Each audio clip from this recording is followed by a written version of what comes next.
Muy buenas noches, queridos telespectadores, al debate de hoy de Origen, en una situación y un contexto geopolítico sobre el tema que vamos a tratar esta noche más candente imposible.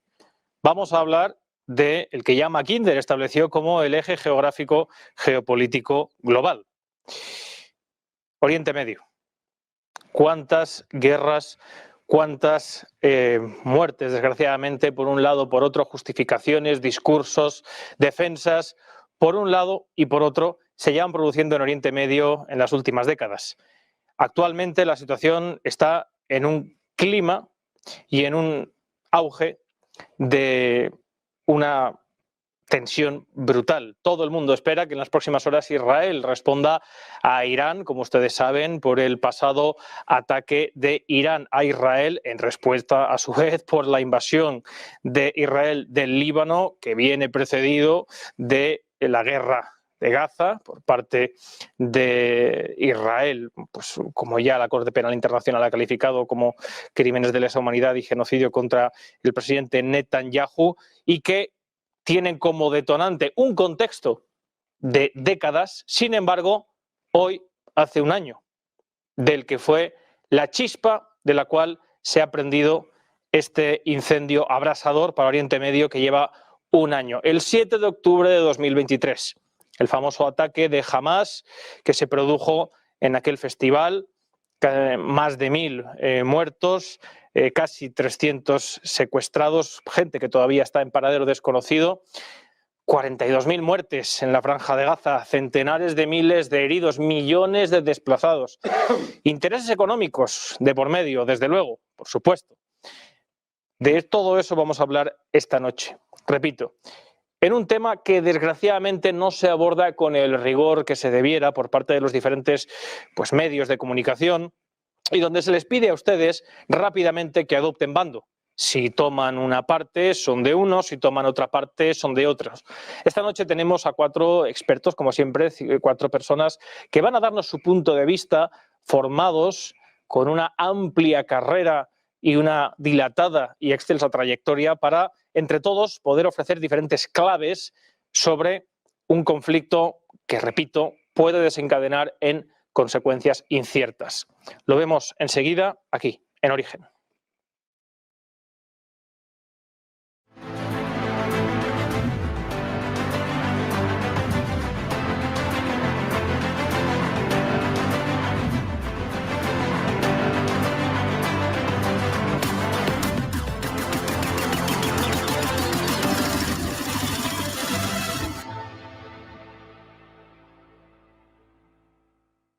Para abordar el poliédrico polígono geopolítico y el complejo paradigma económico, político, social e histórico que vamos a abordar esta noche sobre Palestina, Israel, el contexto también externo de estos países, Irán, Líbano, Egipto, Estados Unidos, Rusia, etcétera, etcétera.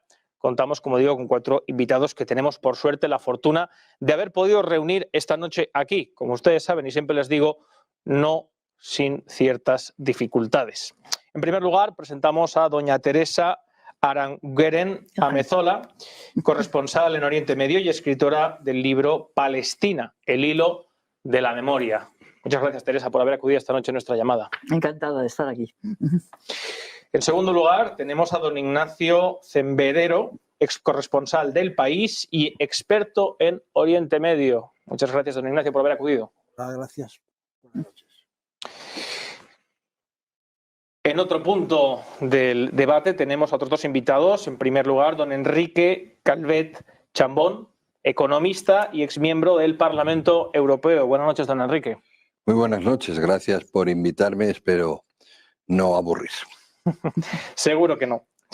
Y para completar el programa de hoy tenemos a don Carmelo Jordá, redactor jefe en Libertad Digital y experto también en Oriente Medio. Buenas noches, don Carmelo. Muy buenas noches, es un placer estar aquí. Es un verdadero placer para nosotros poder haber reunido a diferentes voces autorizadas para abordar, como digo, un tema con un clima político hoy en día conflictivo, espinoso, por lo que despierta y porque desgraciadamente en redes sociales se está abordando la cuestión pues con cierta superficialidad, siempre pidiendo, como siempre, al espectador el me gusta, no me gusta, ahora estás con este o con los otros. Por eso, antes de abordar los diferentes temas que tengo preparados para ofrecerles esta noche de debate, me gustaría que dieran un primer punto de vista, que ofrecieran un primer mapa general de la situación, particular, un minuto, minuto y medio, antes de empezar ya a sacar temas por mi parte. Como digo siempre, no esperen a que yo les dé el turno de palabra, tienen libertad para interrumpirse y si se transgreden las reglas de la caballerosidad y de las damas, pues ya para eso estoy yo, así que no se preocupen. Así que, doña Teresa, si quiere usted, que ha sido la primera a la que he presentado. Bueno, pues yo diría que, bueno, yo sí tengo partido, he tomado partido desde hace mucho, no solo en este tema, pero en este tema especialmente por los derechos humanos y el derecho internacional, que es algo que está siendo destruido ante los ojos del mundo, anulado totalmente, y creo que estamos en un momento en el que la perspectiva es de guerra regional, que se amplíe, que puede llegar a convertirse en una guerra más global, porque creo que la orientación, lo que está pretendiendo el gobierno del señor Netanyahu, es extender la guerra al área regional. Por eso las provocaciones a Irán constantes, desde hace meses, y hasta el momento la respuesta iraní ha sido más o menos contenida. Ha tenido que responder, pero ha sido no ha querido hacer demasiado daño. Pero veremos a ver cómo es la respuesta israelí, la próxima, y si la siguiente respuesta iraní sigue siendo contenida, porque creo que el objetivo final de la actuación del gobierno israelí es conseguir que Irán entre en guerra directamente, lo que provocaría la entrada en guerra de Estados Unidos. Creo que ese es el objetivo. Y eso nos enfrenta a un panorama pues muy atroz. Todos sabemos que siempre se ha dicho que las guerras se sabe cómo empiezan, no cómo terminan. Y si estamos dispuestos a afrontar esto, que creo que sí, porque se está permitiendo, y una clave de que esto llegue a consumarse es la impunidad. Creo que una de las claves para entender todo lo que lleva pasando mucho tiempo en el Oriente Próximo, en lo que llamamos el conflicto palestino-israelí, es la impunidad israelí. Don Ignacio. Bueno, comparto en cierta medida este punto de vista. Yo creo que hay un empeño efectivamente por parte del gobierno de Netanyahu y del propio Netanyahu de remodelar Oriente Próximo. Él cree que tiene una oportunidad de oro porque la administración Biden, y menos en periodo electoral, no le va a presionar, porque hay una cierta apatía en buena parte del mundo árabe, empezando por los países vecinos como Egipto y Jordania, y porque ha tenido algunos éxitos militares algo sorprendentes e inesperados, especialmente en Líbano contra Hezbollah, la que es sin lugar a dudas la milicia o el movimiento armado, como se le quiera llamar, más potente de la región, más potente que Hamas, sin lugar a dudas, y con las explosiones de los Buskas, de los walkie-talkie y con el asesinato de su líder, de Nasrallah, pues les asestan unos golpes muy duros. Él cree que tiene una oportunidad, pero claro, para rematar todo eso no solo hace falta acabar con los hijos, hace falta acabar con el padre, y el padre, en su opinión, es Irán. Y sin lugar a dudas quiere provocar una entrada en guerra de Irán para, desde luego, asestarle un golpe muy duro en el sector energético, quizás también intentar acabar, eso me parece muy difícil, pero intentar acabar con el programa nuclear iraní y, por supuesto, para hacerlo bien tiene que contar con el apoyo, quizás incluso con la implicación directa de Estados Unidos, que es algo que, desde luego, está intentando provocar. Don Enrique. Bueno, pues como cosa de partida, a lo mejor yo querría aclarar que yo voy a hablar aquí como de lo único de lo que sé un poquito como político, es decir, lo cual deja de lado pues muchos enfoques tiene esto, pero por ejemplo el enfoque ético, el enfoque moral, el enfoque que eso es más difícil y más personal. Y además siempre pensando al final en lo que beneficia a España, que es lo que un político español, a España quiere decir a los españoles. Eso es lo primero, porque sí. Bien, después habrá tiempo. La segunda cosa que quiero decir es que esto es este momento actual, a diferencia probablemente de la guerra del Yom Kippur, de la de los 6 días, etcétera, es una guerra o una situación, una convulsión de la que es mucho más lo que no sabemos de lo que sabemos. Pues sabemos evidentemente las grandes cosas, pero, por ejemplo, hay variables que supongo que los servicios de inteligencia americanos, israelíes, y eso sí sabrán los que toman las decisiones, pero que aquí a mí me faltaría para tomar no postura, ¿verdad? Sino para tomar hasta decisiones personales como la de salir corriendo. Por ejemplo, yo no sé cómo está, realmente creo que no se sabe cómo está la situación interna iraní a nivel de debilitamiento o no del régimen de los ayatolá, etcétera, y hasta qué punto está infiltrada la CIA y lo está moviendo, etcétera. Tampoco sé exactamente, se sabe, se presupone, se dice, pero no se sabe exactamente a qué distancia está Irán de tener la bomba atómica, ¿no? Y eso es seguro que sí lo sabe, que lo tiene que saber, y es un factor, ¿no? Tampoco... Ha habido un estallido ayer que ha registrado un seísmo de 4,4 en la escala Richter en Irán. Pero a saber, es una zona de fácil terremoto. Una prueba, se presume. Una prueba. Que puede ser una prueba nuclear. Sería mala noticia, pero eso ellos sí lo saben. Por eso juegan con los tiempos. Tampoco sé realmente. La verdad es que sé mucho menos de ese tema. Yo soy político, un analista o lo que quieran, no especialista forzosamente de esa zona, pero tampoco sé exactamente la opinión del señor Trump real, ¿verdad?, sobre el asunto. Me parece muy difícil que sea el que sea ahí. Estados Unidos deje de apoyar a Israel y probablemente no lo permitiría por ejemplo, el importantísimo lobby judío. Y ellos tienen sus sistemas de arreglar las cosas también, como es conocido.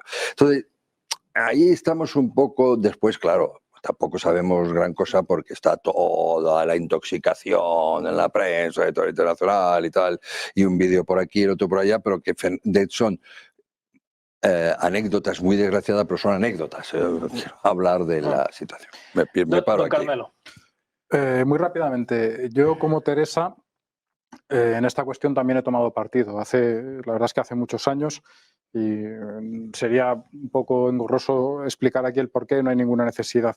Y he tomado partido por el único país de toda aquella región que es una democracia plena, el único país en el que las mujeres tienen exactamente los mismos derechos que los hombres, el único país en el que las mujeres no tienen que salir a la calle con un pañuelo en la cabeza si lo comparamos con otros, el único país en el que una persona puede ser gay y vivir su sexualidad y su vida y su estilo de vida abiertamente, y ese país es Israel. Aparte de eso, digamos, ya centrándonos más en la cuestión de ahora, a mí me sorprende un poco que iniciemos análisis sin tener en cuenta quién ha empezado esto. Ahora vamos a eso, pero antes, creo que antes es importante que los espectadores conozcan un poco su punto de vista para situarles. Pues sí, muy rápidamente, ahora vamos más de esto. Esto es una situación, efectivamente, que viene de hace décadas, de inestabilidad, de problemas, de disputas, pero esta guerra empezó el pasado 7 de octubre y empezó con un ataque a un país que no tenía ninguna intención de entrar en guerra y que de hecho no estaba preparado para ello, y se vio el 7 de octubre. Entonces yo creo que eso es importante. Ese ataque fue el que empezó la guerra, y ese ataque lo lanzó Hamás, y al día siguiente empezó a lanzarlo Hezbollah, y lo lanzaron porque Irán se lo ordenaba y Irán se lo pagaba. Entonces cualquier análisis creo que tiene que partir de eso, que no es una opinión, es una certeza, es decir, es algo que todos sabemos. Otra cosa es que decidamos por alguna razón hacer como que no es así, pero eso es un hecho. Esta guerra empezó ese día y empezó porque Irán quiso que empezase. Bueno, es un hecho que yo cuestiono, y no solo yo. el secretario general de Naciones Unidas dijo, esto no empezó el 7 de octubre, lo dijo así, razón por la cual le declararon persona non grata y le He acusaron de dicho que hay antisemitismo. razones que vienen de mucho antes. Pero Estoy ahora, hablando mira, de esta guerra concreta. esta guerra, Precisamente, doña Teresa, si me permite, porque han empezado ya, me encanta cuando pasa esto, porque ya han abordado el primer tema que les voy a ofrecer para debate. Y ahora les voy a hacer efectivamente una pequeña retrospectiva y vamos a ir por puntos, porque vamos a hablar efectivamente de los orígenes del conflicto. Vamos a hablar de, bueno, pues como ustedes bien saben, voy a dar unos tips muy concretos y a partir de aquí estoy seguro que nuestros invitados cada uno ofrecerán más. Como ustedes saben, a partir de finales del siglo XIX se realiza una migración constante a la tierra de Palestina y esa migración termina con una parte importante de la población en dicha región que tras la descolonización de Palestina pues da como resultado que las potencias occidentales dan a Israel un Estado y una parte del territorio de Palestina como dicho Estado. Desde entonces, lógicamente, empiezan las fricciones, empiezan las guerras y se ha intentado muchas veces por parte de Palestina expulsar a Israel y a los judíos. No se ha conseguido, han perdido. También ha habido otros que se han apuntado ya, otros conflictos, como por ejemplo pues cuando el canal de Suez queda en los años 50 bajo el dominio de Egipto, y eso no gusta nada, desde luego, a nuestros amigos, irónicamente siempre, del Reino Unido y de Francia, que presionan a Israel para que inicie una guerra en la que efectivamente llegan a tomar el canal de Suez, pero ahí la ONU interviene, finalmente la URSS y Estados Unidos deciden que tenga que estar bajo el dominio de Egipto, que sigue siendo hasta hoy. Tengan en cuenta que por ahí pasan 19.000 naves cada año. Estamos hablando de 8.000 millones de dólares y estamos hablando del 12% del comercio mundial, sin tener en cuenta el petróleo que pasa a través del estrecho de Hormuz en ambas direcciones. Pero es importante establecer que es un eje geográfico económico fundamental durante todo el siglo XX. Prácticamente la situación se desarrolla en conflicto hasta que a finales de los 80 el que aglutina todo el liderazgo del pueblo palestino, Yasser Arafat, empieza a venirse una resolución de Naciones Unidas del año 90, la 242, que es la primera que ofrece un reconocimiento mutuo de ambos estados, de ambos pueblos, y efectivamente pareciera que Yasser Arafat finalmente, a través de los pactos de Oslo, 1993, estaría de acuerdo con esa solución. Años antes, y aquí seguro que van a debatir nuestros contertulios, empieza la creación, año 87, de Hamás. Algunos dicen que financiado directamente por Israel, para que hubiera una fuerza que de alguna manera atacara a la autoridad palestina por considerarla tibia en avenirse a esa solución de dos estados, etcétera, etcétera. Y desde entonces pues ha existido este conflicto, ha habido dos facciones. Recuerden que en el año 2018 sale Netanyahu, también corroborado en el periódico Haaretz y el Jerusalem Post, por el exmiembro, el exdirector del Mossad, estableciendo que efectivamente Hamás ha sido financiado a través de Qatar con fondos del propio Israel, con el interés de Israel de que exista Hamás. Y luego hay varias preguntas que efectivamente, después de que el pasado 7 de octubre del año pasado se haya estallado por los aires esta situación, no se han respondido. Es más, el New York Times ha ofrecido junto con Egipto y junto con otros países, dudas de cómo puede ser que un país como Israel, con los servicios de inteligencia que tiene, estamos hablando de un país que ha colocado artefactos explosivos en walkie-talkies y buscas de más de 2.000 dispositivos en sus enemigos del Líbano, Hezbollah, los ha hecho estallar, y sin embargo durante un año se preparara la operación del 7 de octubre y no supiera nada al respecto. Hay muchas dudas. Es más, hay un informe de inteligencia del propio Servicio de Seguridad de Israel que establece que el día 11 de septiembre del año 2023 había un informe de 40 páginas en el cual se avisaba de dicho ataque. ¿No se hizo nada? ¿O sí? ¿No estaba preparado Israel para lo que pasó? Porque tardaron 6 horas en responder.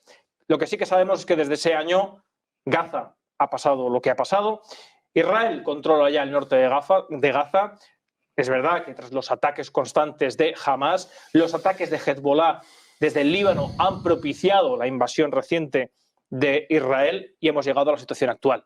Disculpen mis contertulios que haya hecho este dibujo generalizado, pero creo que es importante situar rápidamente a los espectadores. A partir de aquí, origen del conflicto, la migración judía a Palestina y la descolonización. ¿La mejor solución o el derecho internacional ampararía dos estados? ¿O realmente Israel es una fuerza de ocupación que las potencias occidentales han dicho me interesa que estén ustedes ahí, o realmente Israel tiene derecho, a través de las migraciones después de muchos años, a tener su propio Estado y debe estar protegido por el derecho internacional. A mí me interesaría hacer alguna matización con respecto al origen.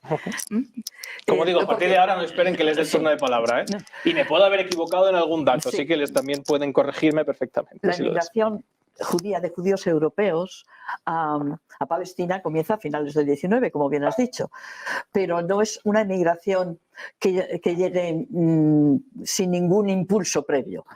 Viene bajo el amparo de la potencia colonial del momento, Gran Bretaña, y por impulso del movimiento sionista, que es un movimiento estrictamente europeo cuando se crea en el corazón del Imperio Austrohúngaro.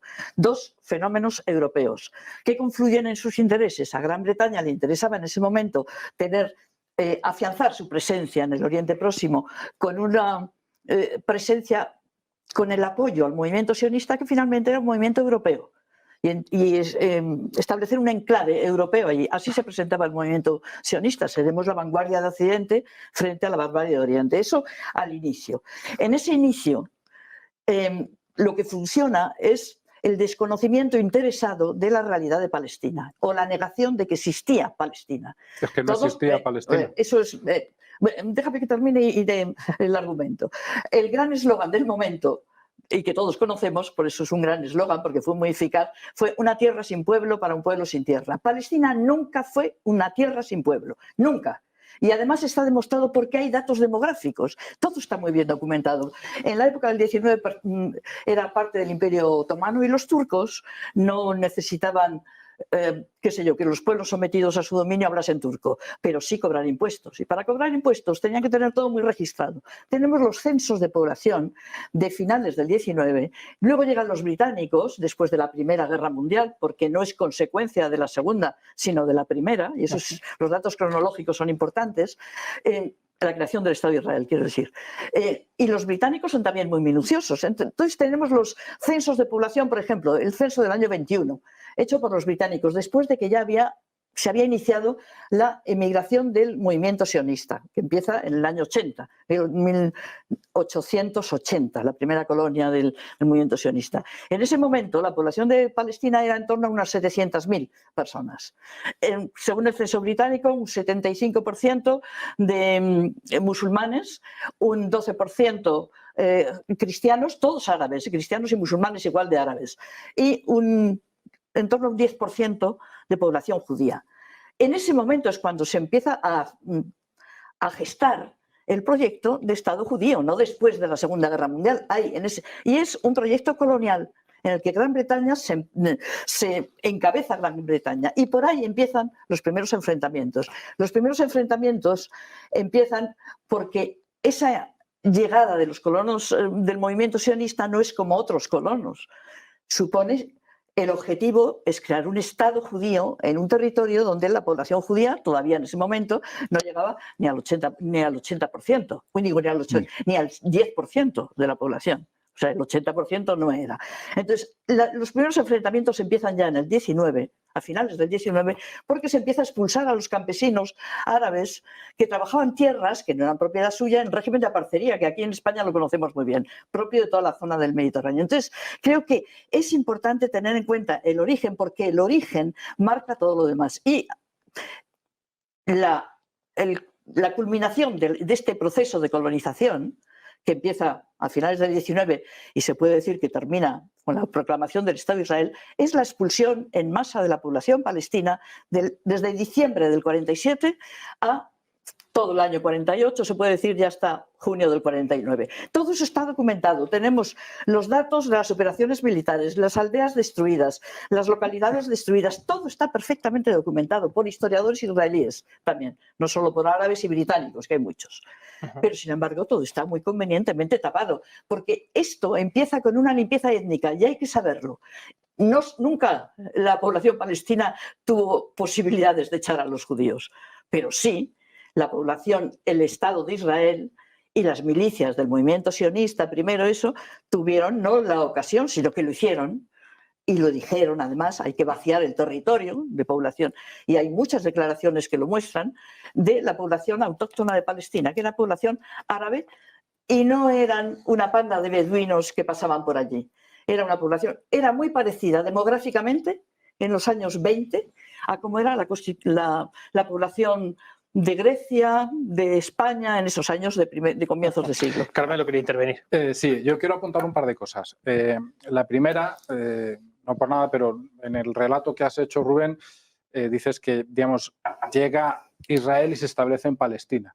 Y eso da a entender algo que yo creo que no es correcto. Podemos, o sea, efectivamente había. Bueno, yo me estaba refiriendo, porque las dos lo han apuntado, a cuando se proclama el Estado palestino internacionalmente. Yo no voy a tomar parte. No, pero simplemente yo no digo que estés tomando parte, pero quiero aclarar esto porque creo que es importante para que nuestra audiencia entienda la realidad de los hechos. Exacto. Efectivamente, en el año 48 se proclama el Estado de Israel. Y se proclama porque hay una resolución de la ONU en la que dice se puede proclamar un Estado judío en esa zona. Pero esa resolución, y eso es algo que olvidamos habitualmente, también dice que se puede proclamar un Estado árabe.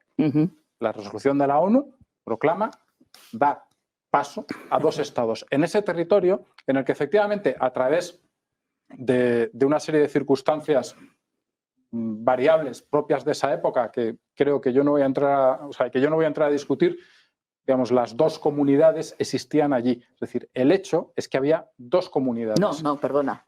Están todos los datos. La comunidad judía de Palestina, se proclama el Estado de Israel, hay dos comunidades. Un 30% judío, el resto árabe. Y cuando se divide el territorio, que en ese momento 30%. Tenía la potencia ocupante, que era el mandato británico de Palestina, se divide de acuerdo a realmente la realidad que hay sobre el terreno. Es decir, 5 partes de ese territorio amplio son para los árabes, y esto incluye el reino, lo que hoy es en día el reino de Jordania, y una parte para los judíos. Esa es la realidad histórica, perdona, Teresa. Esa es la realidad histórica. La resolución de partición a la que te refieres. Yo no estoy hablando de esa. Yo estoy hablando de la partición que hablando de Naciones Unidas es la resolución de partición de noviembre de 47. De un territorio que se divide en 2 partes y se reparte casi al 50% para 2 comunidades que suponían el 50% más o menos de la población de esa zona. Entonces, esto es la realidad. ¿Por qué no se crea el Estado que hoy diríamos palestino, entonces se le llamaba Estado árabe en la zona? ¿Por qué? Teresa, explícanos, ¿por qué? Sí, porque los árabes argumentan, y no les falta razón, en ese momento la resolución de partición da el 57% del territorio al futuro Estado judío. Gran parte de ese territorio era desierto. Es decir, se da más cantidad de territorio, pero peor. Pero no, perdona, no porque les dan toda la zona de la costa que es la más fértil, pero bueno.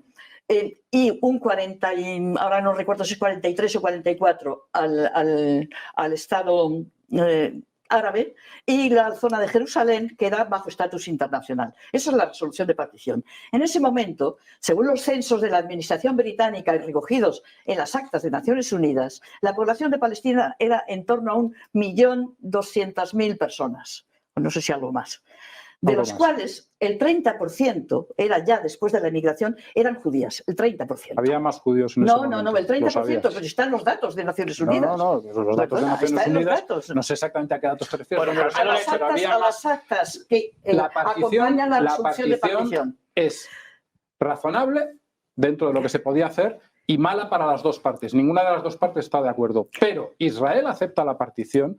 Y los árabes no solo no aceptan la partición, sino que aquí hemos hablado de guerras, operaciones militares, pero no hemos dicho cómo empezaban, que es que 5 países árabes atacan a Israel con la intención de destruirlo.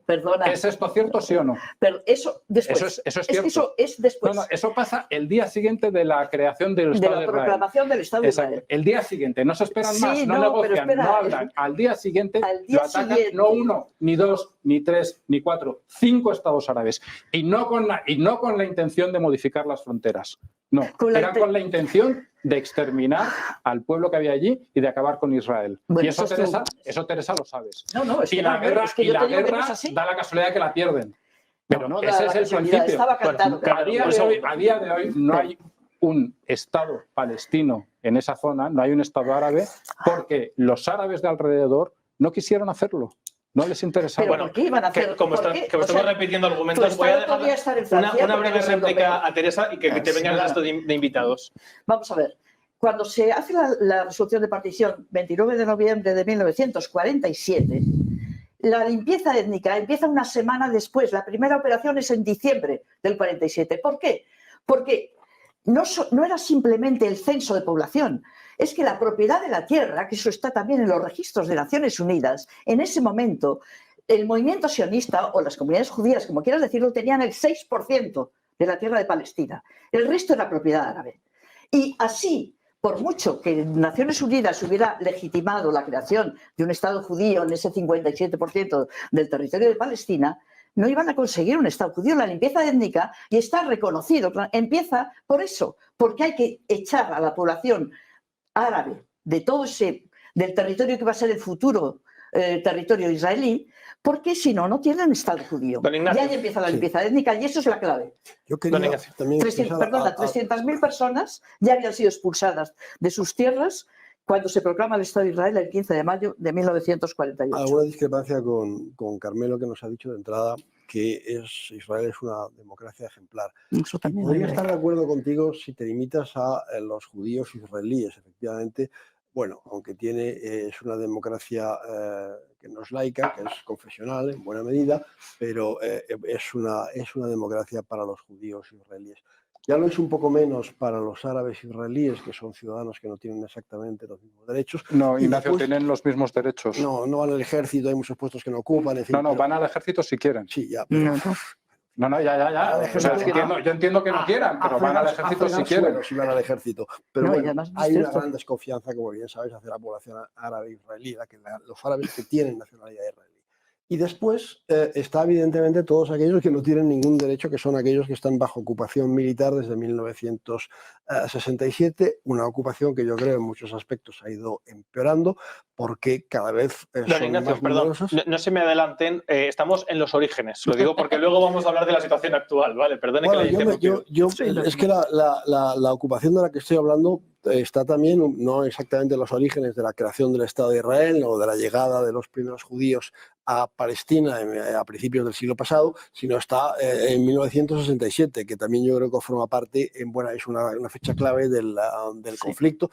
Ahí hay una serie de resoluciones, dos sobre todo importantes del Consejo de Seguridad, que Israel incumple y sigue a día de hoy, no solamente sigue ocupando, sino que se ha anexionado parte de ese territorio, especialmente Jerusalén Este, por supuesto, es un incumplimiento de todas las resoluciones de Naciones Unidas y una ocupación, yo diría que va a más, puesto que no paran de crearse colonias o de asentamientos judíos en Cisjordania.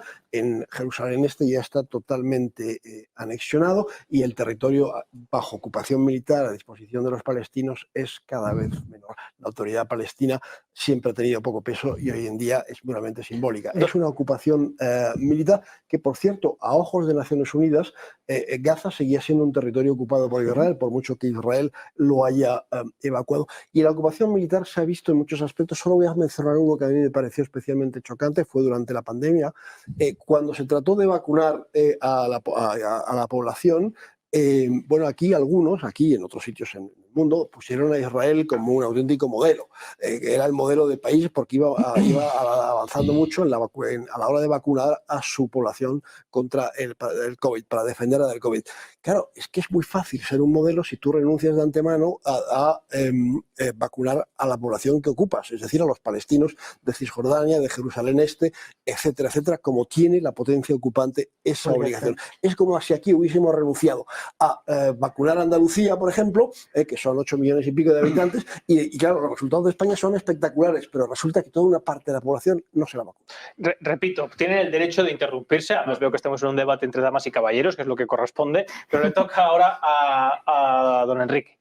Sí, espero no hacerme muy antipático, ni siquiera por usted, por lo que voy a decir en breve. Estoy de acuerdo con muchas de las cosas que aquí se han dicho, como apasionado que soy de la historia, si bien me la han refrescado mucho, etcétera, y bueno, hay cosas opinables, un debate que no se acabará jamás sobre... pero la verdad es que me importa muy poco. Me importa muy poco. Quiero recordar que hoy también es el aniversario de la batalla de Lepanto. Curiosamente. Sí, y el cumpleaños de Putin también. Exacto, que tiene que ver desde luego con Oriente, Occidente. Y quiero recordar que la creación del problema palestino, sino del Estado palestino, es muy poco después, en términos históricos, de la creación de Bélgica, por ejemplo. Y porque Bélgica es lo que la aventura napoleónica hace perder a Francia, finalmente, como territorio, crean ese Estado tampón. 1830. Y también, 1830. por eso, o sea, siglo, esto llega un poco desde luego después. Y los ingleses son especialistas en hacer estas cosas. Por ejemplo, está Uruguay, que hacen por dividir, no digamos Singapur, que también tiene su problema étnico, pues Singapur son unos chinos metidos en medio de la India Malaya, etc. Pero eso es historia. Eso es historia. Eso no va a ayudar a arreglar el problema. Que esa parte de la historia o la dinámica de esa historia supone que la geopolítica, la geoestrategia del momento era, como siempre la llevan los imperios o los países poderosos, como hoy en día, y era desde luego pues tener ahí un escudo, una punta de lanza, digamos, occidental. Yo creo que es evidente. Es más, a mí me parece bien, o sea, porque son también momentos en que no debes dudar mucho de qué lado estás, porque no hay ninguno que sea muy bueno y el otro muy malo, sino muy malo. Ahora, sí hay alguno que hace que la población española viva mejor y otra peor, ¿no? Entonces, sí, yo creo que eso no se puede negar, así se crea, pero está creado.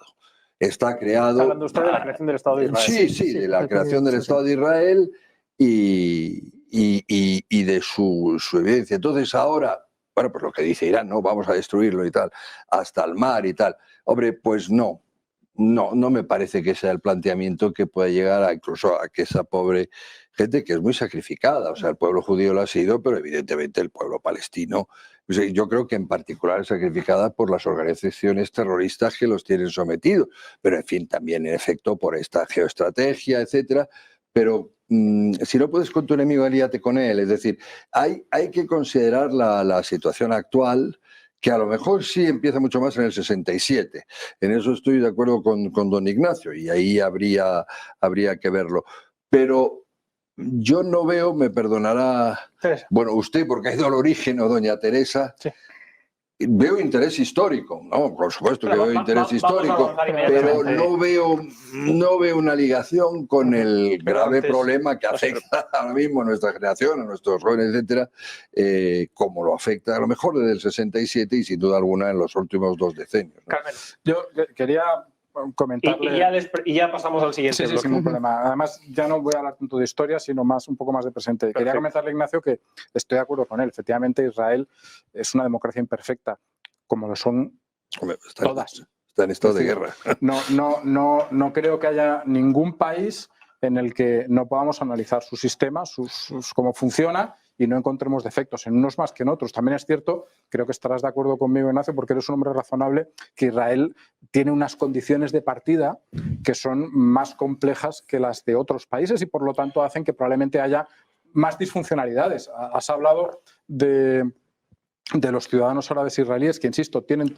todos sus derechos, tienen representantes en el Parlamento israelí, votan, pueden ir al juzgado como cualquier israelí. Es decir, sí, efectivamente, hay una diferencia entre la mayoría, digamos, no sé, la mayoría de los ciudadanos judíos y la mayoría de los ciudadanos árabes, que aún así viven en Israel mejor que en cualquier otro país del área. Eso es un dato. También hemos hablado de datos. A condición de aceptar ser ciudadanos de segunda, sí. No, a condición de aceptar ser ciudadanos del país del que son ciudadanos, que es Israel. Entonces, yo creo que sí, que efectivamente Israel no es una democracia perfecta, pero ¿crees que la democracia de Irán es más perfecta? La de Jordania, la de Egipto, la de Siria. Nadie ha dicho eso. Ya sé, pero yo lo pregunto. Entonces, lo que quiero decir es que en ese entorno... Me estás hablando de dictaduras. En ese entorno, Israel tienes que compararlas con países occidentales, con países europeos, donde hay tradición democrática. El país más democrático, sino que es el país que ofrece más derechos y más libertades a todos sus ciudadanos. Y a partir de ahí sería mentir no reconocer que efectivamente los ciudadanos árabes de Israel, por regla general, y por condiciones muy complejas, que yo creo que nos pasaríamos aquí toda la noche hablando, viven peor que por regla general los ciudadanos judíos. Tampoco todos, porque los ciudadanos, los ultraortodoxos judíos, pues tienen niveles de vida que por lo general son comparables o incluso inferiores a los de la minoría árabe. Pero Sí, aún así... con la diferencia que es una opción de vida en muchos casos. Sí, no. Por parte de los ortodoxos. No es que quieren pero vivir es un así. hecho, es decir, eso pasa, Pero eso es así. no es Entonces, es voluntario. Creo que es interesante que la gente sepa que en Israel hay 2 millones de ciudadanos árabes que, insisto, tienen sus derechos, tienen sus problemas como los de cualquier país, viven mejor en Israel que en todos los demás países árabes del condición entorno. de aceptar ser ciudadanos de segunda. Bueno, viven mejor. Bueno, vamos mira, a avanzar. Ese vive mejor. En algún Voy a viven ya mejor, su preguntárselo a ellos. estándar de De todos vida modos, es mira, yo te mejor desde admito, todos los puntos de vista. Israel es una democracia del mismo modo que si aceptamos que la Sudáfrica del apartheid era una No. democracia, había partidos Falso. políticos, había Falso. prensa libre Eso para es los mentira, blancos. eso es que así. mentira. En Yo Israel no. vota todo el mundo y lo sabes, Teresa. En No Israel, puedes decir, sí, no puedes pero decir en Sudáfrica no votaba todo el mundo. En Israel no hay Vale. segregación real, Sí, no hay sí, segregación hay en las segregación escuelas, no hay en cuanto- segregación en bueno. cuando entras a un bar. No, esas cosas no existen. No. Cuando acusáis a Israel de ser un estado de apartheid, mentís. No, Eso es así, no. mentís. Porque el apartheid, Mentís, porque no, os interesa el bien, apartheid porque está queda muy claro bien. en los Déjala territorios ocupados. déjala Perdona. responder, Carlos. Israel controla como potencia ocupante los territorios de Cisjordania, Gaza, Jerusalén Oriental. Y eso viene desde el 67. En esos territorios existe un régimen de apartheid clarísimo. Carreteras para colonos, hay una expropiación de la tierra, es decir, un robo constante de la tierra y una política en Jerusalén Oriental, es decir, la Jerusalén árabe, que fue ocupada conquistada y anexionada a partir de la guerra del 67, hay una política que los cónsules europeos durante años han venido calificando de limpieza étnica paulatina en los informes anuales que tenían que hacer desde los años 80. Qué lástima que no fuesen los embajadores a comprobar eso. Bueno, como porque están ya políticamente no, trabajaban ¿Qué es lo que de- está pasando Sí. en Jerusalén? La judaización de Jerusalén. ¿Qué quiere decir esto? Pues que el que no es judío, el que es árabe, va a ser empujado por diversos medios, desde por leyes que no le permitan ampliar su casa, Teresa. hasta por echarles de sus viviendas. Teresa, un momento. Que ya que están abordando ya, tema, adelantándose,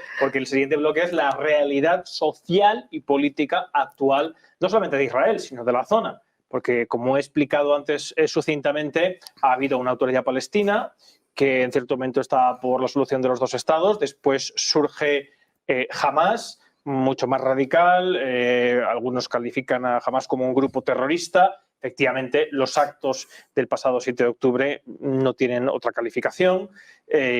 Y después tampoco es lo mismo los judíos que el sionismo. No es lo mismo. En Israel hay diferentes fuerzas políticas. Desde luego el señor Netanyahu era un político que llegaba ya al 7 de octubre con bastante poco crédito y poco apoyo popular. Me gustaría que debatiéramos un poco sobre, antes de avanzar al siguiente punto, sobre la realidad social actual, tanto de Israel, Palestina, como también del Líbano, Hezbollah, Irán, etcétera, etcétera.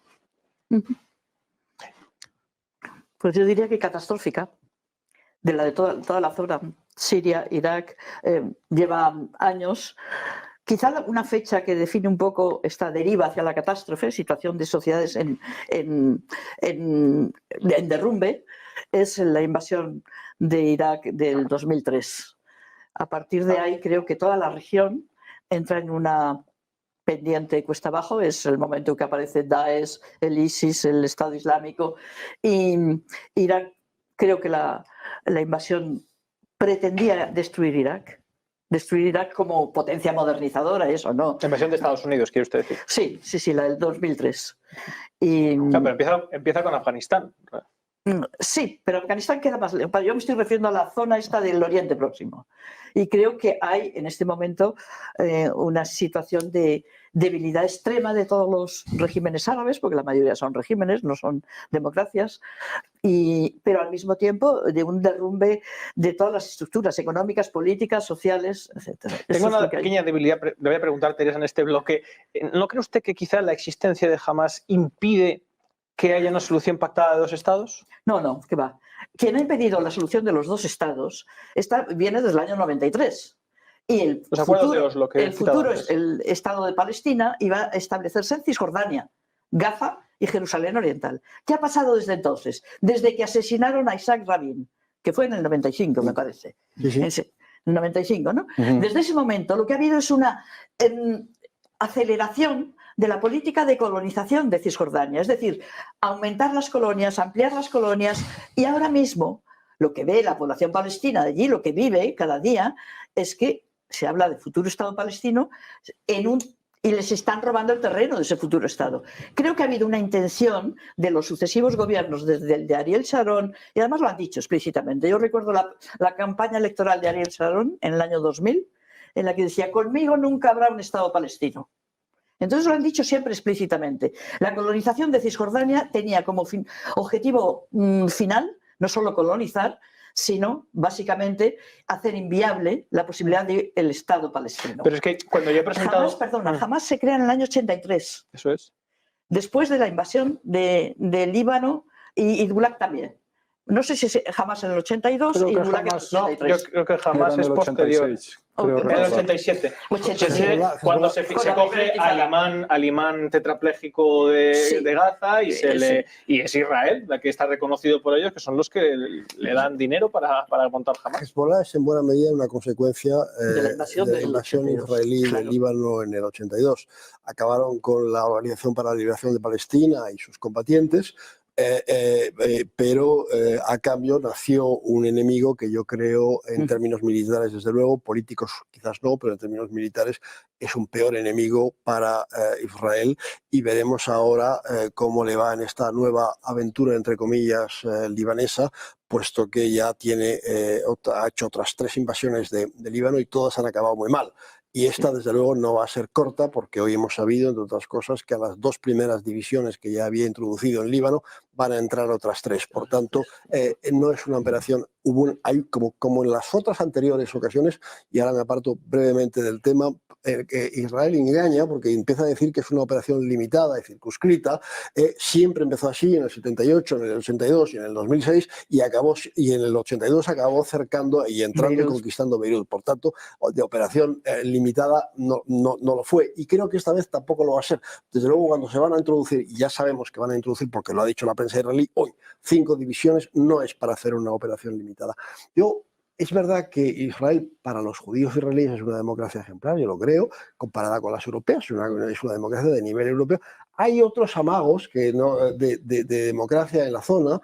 Irak es quizás hoy en día, y es el único aspecto positivo que pudo tener la intervención occidental en ese país en el 2003, si no recuerdo mal, de Estados Unidos fundamentalmente. Bueno, yo creo que Irán más o menos es una democracia imperfecta, pero ¿Irán? Irak, me he equivocado. Irak es una democracia imperfecta, pero bueno, lo es. Es un país donde hay libertad de expresión, donde hay partidos políticos, etcétera. Y Líbano es todavía más imperfecto, pero sin lugar a dudas en Líbano hay partidos políticos, hay libertad de expresión, hay libertad de reunión, aunque es una sociedad cuya columna vertebral hoy en día es Hezbollah, es el partido de Dios, es la traducción al castellano de lo que significa Hezbollah, que es mucho más que un partido, es la más poderosa yo creo que de todas las milicias o de todos los grupos armados, no de los ejércitos regulares que hay en el mundo, y es a la que se está ahora enfrentando Israel. Y de todo esto también yo discrepo contigo de que todo empieza, por supuesto, el 7 de octubre, pero sí quiero subrayar y dejar muy claro que lo que pasó en el 7 de octubre fue una salvajada, entre otras cosas porque murieron muchos civiles absolutamente, que estaban ahí, pero que, en fin, que no formaban parte del acoso o del hostigamiento israelí a la Franja de Gaza. Carcero, cuando quieras, no te espesa que te dé el turno de palabra. Te veo que te veo esperando. Estaba esperando a que Ignacio acabase porque siempre es interesante escucharle. A ver, yo no he dicho, o si lo he dicho no me he expresado bien, que todo este conflicto empezase el 7 de octubre. es obvio que el conflicto lo estamos viendo, lo estamos hablando, hay cosas que vienen de mucho más atrás y es un conflicto que precisamente mantiene tanto en el tiempo porque tiene raíces muy profundas y muy antiguas. Lo que he dicho es que esta guerra de ahora, la guerra que primero ha estado en Gaza y que ahora... No se ha acabado en Gaza. No, eso iba a decir justo, que ahora siguiendo en Gaza, ya me parece que ha trasladado su principal escenario de operaciones o está trasladando al Líbano, sí que empezó el 7 de octubre, porque antes del 7 de octubre Israel no tenía ninguna intención de invadir Gaza, porque no hay nada en Gaza que le pueda interesar a Israel. Esa es la cruda realidad y por eso Israel, de hecho, abandonó Gaza. No es que abandonase Gaza, eso a lo mejor nuestra audiencia no lo saben. Es que desmontó todo lo que había en Gaza, todo lo que había judío en Gaza, incluidos los cementerios.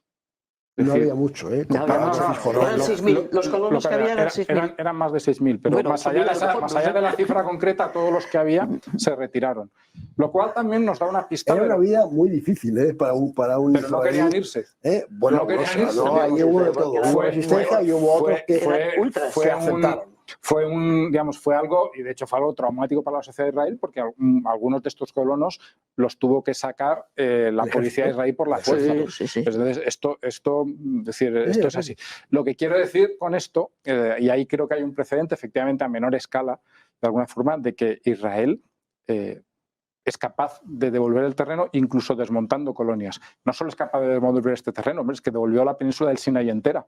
Hablabas antes de la guerra del 56 y de cómo Israel tomó el canal de Suez, que lo tomó 2 veces más y las 2 veces lo devolvió. Entonces, digamos, Israel ha demostrado que puede devolver territorios. Pero este conflicto, esta guerra que estamos ahora, sí que empieza el 7 de octubre, porque hasta el 7 de octubre no había ni preparativos, ni intención, ni nada que se le pareciese. Había una preocupación, eso es cierto, en Israel desde hace muchos años, por el asunto, de alguna forma, de Hezbollah, que lleva mucho tiempo hostigando el norte de Israel, no como lo ha hecho a partir del 7 de octubre, y que incumplía, hemos hablado aquí de las resoluciones de la ONU, incumplía la resolución que salió de la paz de la guerra del 2006, que es la anterior a esta.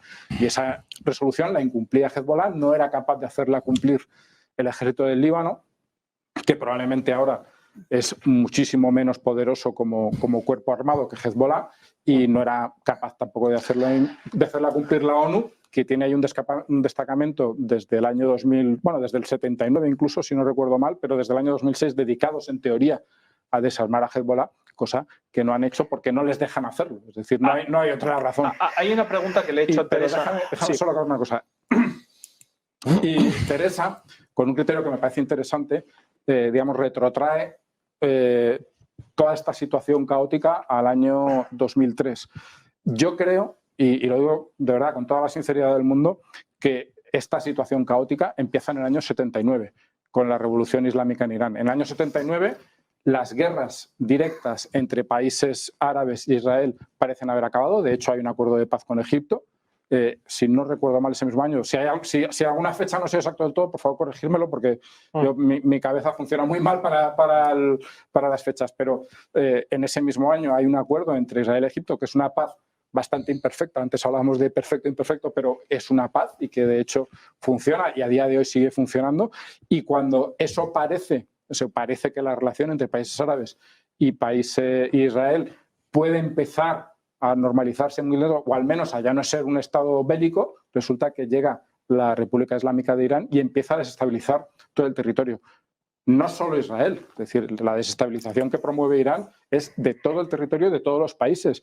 Y de hecho es tan así como que estos países árabes, que eran efectivamente enemigos tradicionales de Israel y que no querían aceptarlo, lo llegan a aceptar, y algunos de ellos incluso han firmado acuerdos de mutuo reconocimiento y de intercambio económico con Israel, que son los llamados acuerdos de Abraham, que yo creo que también tienen mucho que ver con lo que está pasando ahora, ¿no? Con el intento de acabar con esa posible paz. Pero el elemento que a día de hoy, mientras otros países, incluso regímenes que desde luego me parecen, no sé cómo calificarlos, pero bueno, vamos a decir que como mínimo muy mejorables, como Arabia Saudí, están evolucionando en los últimos años hacia lo que podríamos decir una convivencia, un mayor respeto a los derechos humanos, y esto pasa en todos estos sitios, no en Siria tampoco, pero donde no pasa sin ninguna duda es en Irán. Me gustaría hacerte una pregunta. Yo querría decir una cosa. Sí, Teresa. Los acuerdos de Camp David del 79, por los que Egipto establece un acuerdo de paz y devuelven el Sinaí. Y 2 años después, Israel invade el Líbano, cuando no existía Hezbollah, invade el Líbano, hace casi 20.000 muertos, 19.000, no sé, y más de 30.000 heridos. Y aquello, además, culmina en las matanzas de Sabra y Shatila. Esa invasión, no había Hezbollah, No, pero había una organización. había la OLP. Había la OLP que estaba haciendo lo que hoy hace Hezbollah. Es decir, aparte de que la OLP había llevado al Líbano a la guerra. Israel en el 78 ya había invadido con mucha menos intensidad, que no es comparable. Sí, mucha menos intensidad, efectivamente.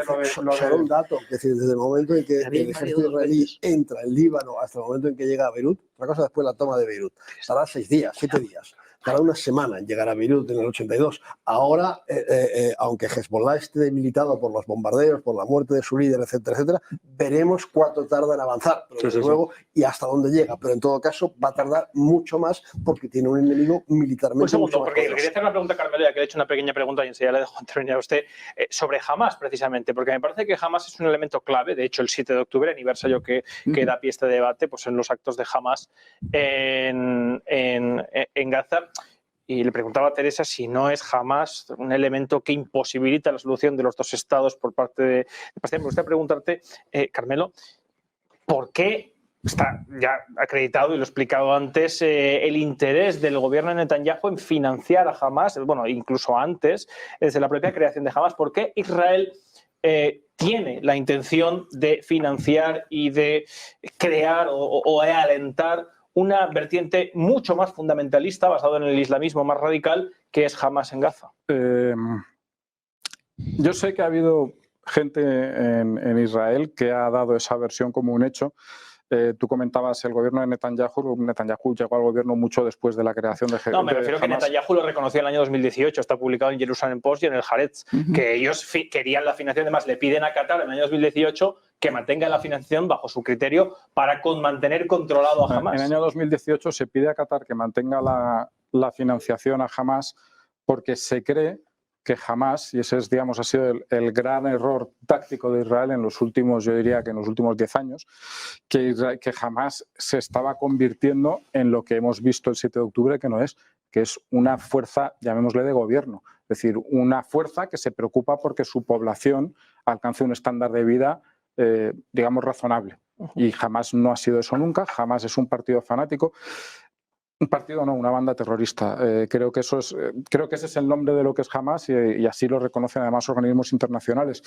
Y Hamas, desde el primer momento, desde el año de su fundación, en su carta de fundación, dice que lo que pretende es destruir el Estado de Israel. Es cierto, yo estoy de acuerdo con lo que decías antes. Y la OLP lo consideran unos traidores también. Sí, pero no quiere, digamos, en su carta de fundación lo que está es destruir el Estado de Israel. Por supuesto, la OLP, digamos, se los comerán porque ellos son más puros, más musulmanes y más todo.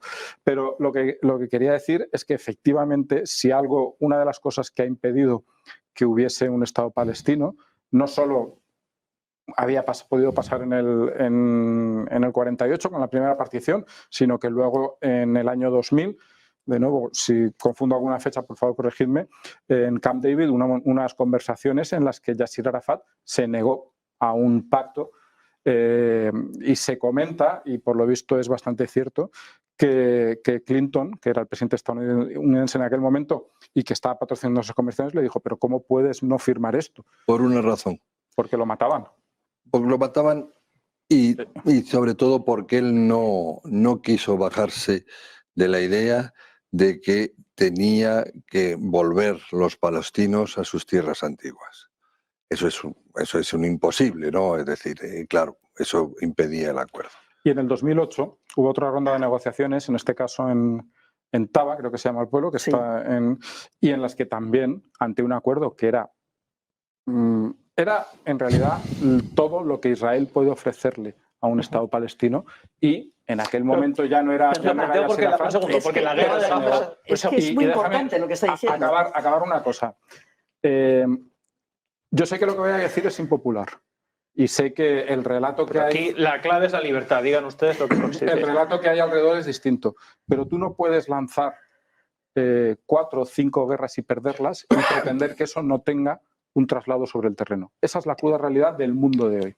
Es decir, a día de hoy, lo que ha pasado en Israel es que, o en esa zona, pues no digamos solo Israel, es que ha habido una parte que ha lanzado una sucesión de guerras y las ha perdido. Repito, pueden y ustedes eso, por interrumpirse. supuesto, tiene que trasladarse al resultado final de todo Bueno, esto. lo cuestiono totalmente. De acuerdo. Porque las guerras no las lanzaron los países árabes. Todas. No.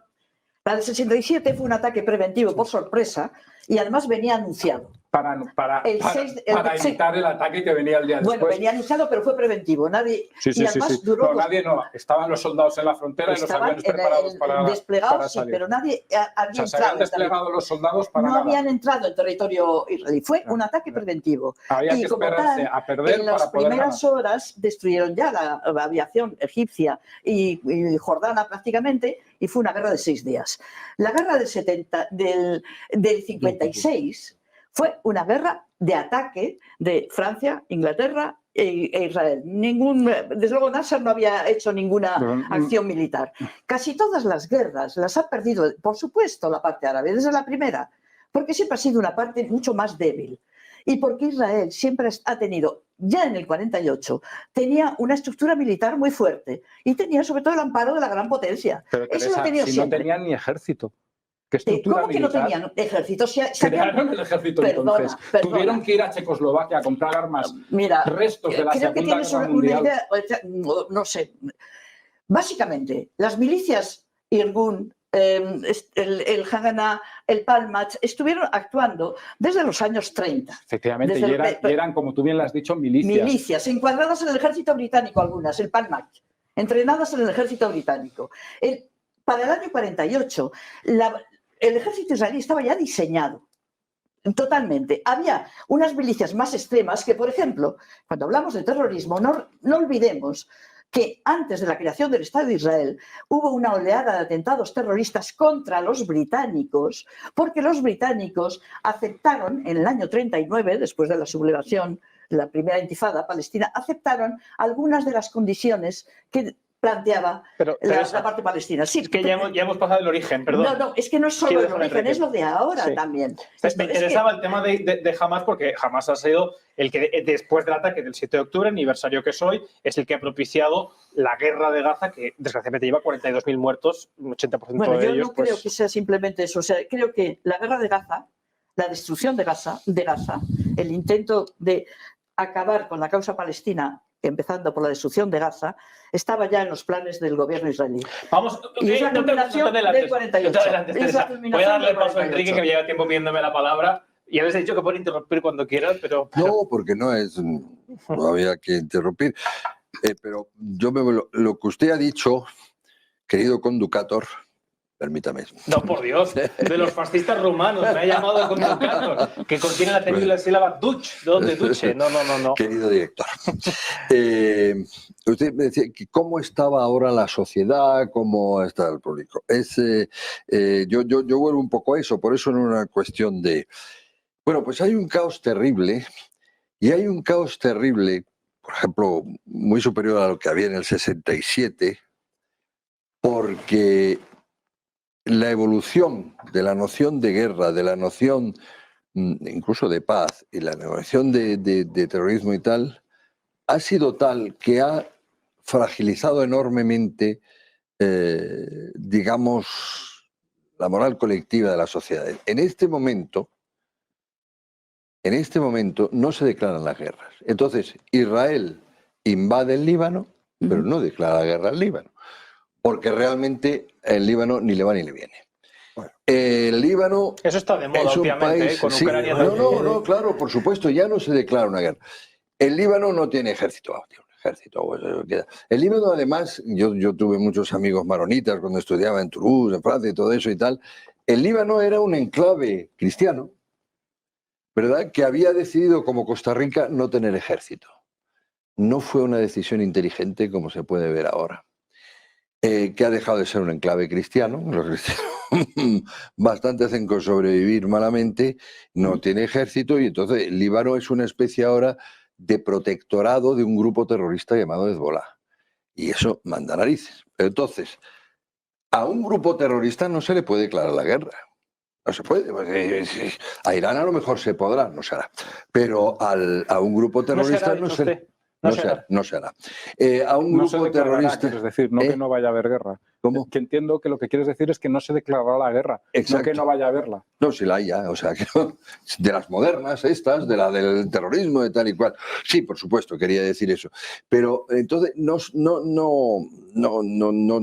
fin, ¿qué se hace con un grupo terrorista? Pues lo de Gaza, que es una operación de castigo. Pues era una operación de castigo más que una guerra. Es decir, bien, pero después resulta que Hezbollah son 100.000 hombres bien preparados y bien armados. Entonces, se pierde esa noción, para mí de manera peligrosa, porque aunque pues, la señora Hathaway lo acaba de decir, y lo que es terrorismo y lo que va contra el derecho internacional humanitario, etcétera, todo esto lo que está haciendo no es, en mi opinión, aclarar y ayudar al derecho humanitario, sino que está blanqueando lo que realmente es terrorismo. Lo está poniendo a nivel de una contienda declarada, como era la guerra, pues yo qué sé, cuando vino, dice usted que la última guerra mundial la declaran oficialmente en Francia e Inglaterra, ¿no? Bueno, entonces en ese mundo donde ya todo es un poco líquido, ¿cómo está la sociedad? Que usted me dice. Bueno, pues mire usted, Israel desde el principio, no sé si el 67, 40, pero vamos, eso es una constante, es una población que más o menos está en guerra y que se siente absolutamente en peligro y acosada. Israel sabe que si pierde una guerra se acabó. Israel está defendiendo, no digo esté bien o esté mal, está defendiendo realmente su existencia cada vez. Y en efecto, eso le hace tomar medidas preventivas, porque civis pacem para bellum, preventivas que posiblemente hayan contravenido el derecho internacional, pero con mucho menos que la creación de Kosovo. Entonces, esa es la situación. Entonces, el pueblo de Israel, quien está luchando ahora por Israel, son, por ejemplo, muchas mujeres que son universitarias, médicas y tal. En fin, realmente es la situación. ¿Cómo es la situación? Pues de angustia sin duda, pero también de sentido de defensa, de que no hay más. ¿Cuál es la situación política de los palestinos o la situación social? Bueno, los palestinos es un pueblo mártir de todo eso sin duda alguna. Y ahí acabaré en este momento solo diciendo eso. Otro mártir es Líbano, pero bueno, eso. Y ahí estoy con... Y los hutíes en Yemen. Y los hutíes en Yemen. No, bueno, sí que digo dos cosas nada más. En la segunda, para darle la razón a doña Teresa. O sea, la primera, entonces, dentro de todo ese caos, que hay aquí una guerra. Bueno, oiga, yo no declaro la guerra al Líbano, invado el Líbano, vale. A Israel, operación de castigo, pero en fin, está ahí. La pregunta sería, ¿y qué pinta Irán en todo eso? ¿Por qué no me bombardea Arabia Saudita? Pues ¿Qué pinta Irán? Me encanta. ¿Qué pinta Irán y todo eso? Es que Irán es el cáncer que hace metástasis. Enrique, pero me encanta porque ustedes mismos me están presentando el avance del programa y vamos a ir al tema nuclear y fundamental por el cual les quiero preguntar. Sí, perdón. Doña Teresa ha dicho muy bien lo que hay, que es sangriento, humanitario y problemático, que es lo de los desplazados por la colonia, en fin, un poco ese pueblo palestino, realmente los filisteos, que se quedan colgados de la brocha en un momento dado. Yo sí creo que eso hay que arreglarlo y que Occidente tiene que hacer todo lo posible para arreglarlo, puesto que él ideó la dinámica general. No creo que haya que arreglarlo a costa de Israel. Es decir, y ahí es donde creo que si no hacemos lo de los dos estados, no sé qué nos queda. Porque lo que no hay que hacer, es decir, la manera de arreglarlo es que desaparezca Israel. Sí, no se me adelante, porque iremos al capítulo final de soluciones y propuestas. Pero ahora vamos al tema fundamental, vamos a destapar el grueso fundamental del debate que quiero plantearles, que es, pues, ¿qué intereses hay realmente por parte de cada bando en la paz y en la guerra?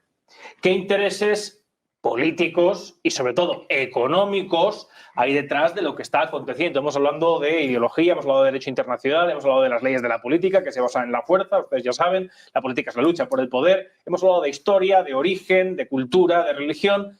La pregunta ahora es, ¿qué hay realmente, qué intereses hay por parte de cada bando, de cada beligerante, de cada potencia que está interviniendo en que haya paz o que haya guerra y en qué sentido? Es decir, ¿qué intereses económicos son los que hay? Para presentar este bloque medular, nuclear del debate, vamos a ver una imagen que van a ver inmediatamente, que es efectivamente, hace exactamente pues, menos de una semana, el presidente de Israel, Netanyahu, presentaba The Curse y The Blessing.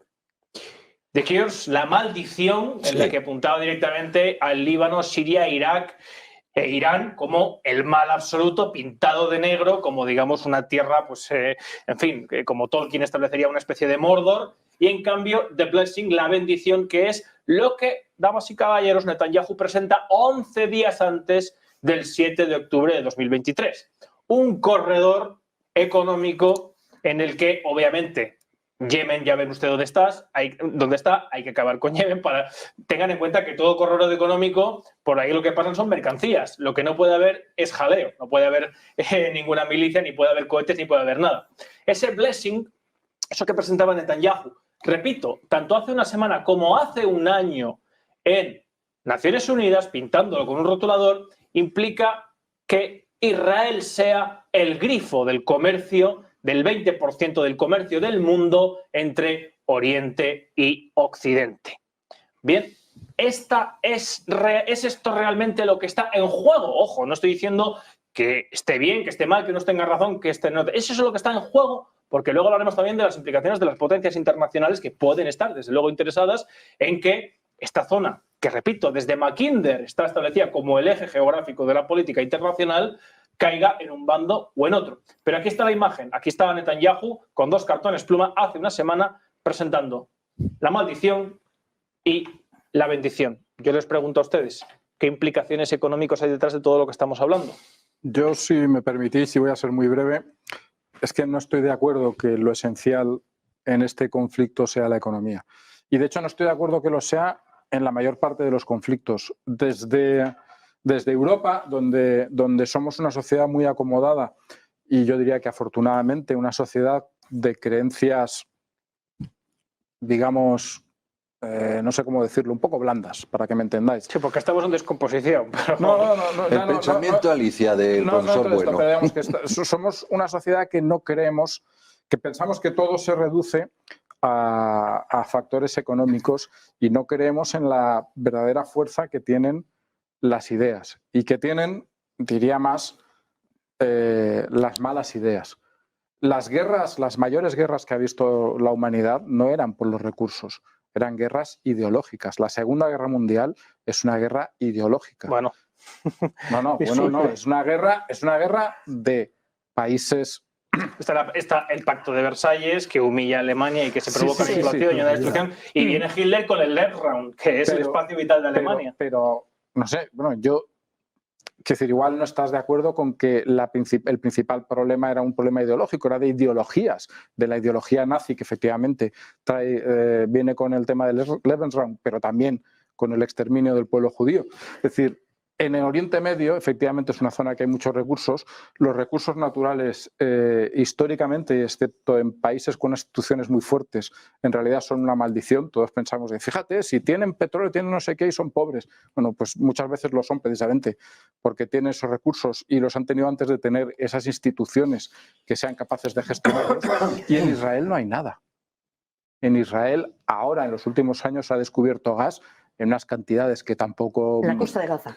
¿Qué? En la costa de Gaza, básicamente. No, en la costa de Gaza. Yo he visto la plataforma y no estaba en la costa de Gaza. Hay más, pero... Se me ha olvidado presentarles para acompañar esto de lo que está diciendo nuestro querido contertulio, que efectivamente tengan en cuenta que la guerra del 58 por el canal de Suez fue posteriormente, se presentó y se desclasificó en el año 95 el proyecto Ben Gurion, que pasaba por la construcción de un segundo canal de Suez con 520 bombas nucleares que, haciéndolas estallar, crearían un segundo canal de Suez con la problemática de que tenía que desembocar en Gaza.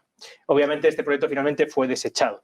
Pero lo digo porque yo creo que hay elementos económicos suficientes Pero históricamente. Israel, lo hemos dicho antes, ha llegado a controlar militarmente el canal de Suez y no se ha quedado allí. Es decir, esta guerra no es para controlar el canal de Suez. No, yo no he dicho eso. No, yo no digo que lo digas, es decir, pero que Es que Israel, perdona, nunca actuó solo. Siempre ha tenido el respaldo de una gran potencia. Primero fue Gran Bretaña, después Estados Unidos. Entonces, ¿por qué paró la andanada del 56 contra Egipto?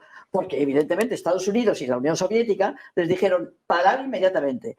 Y Francia e Inglaterra se retiraron inmediatamente, pero Israel se quedó varias semanas en Gaza y hizo una operación que está documentada en Naciones Unidas, en la que más de 400 civiles palestinos fueron asesinados en especie de...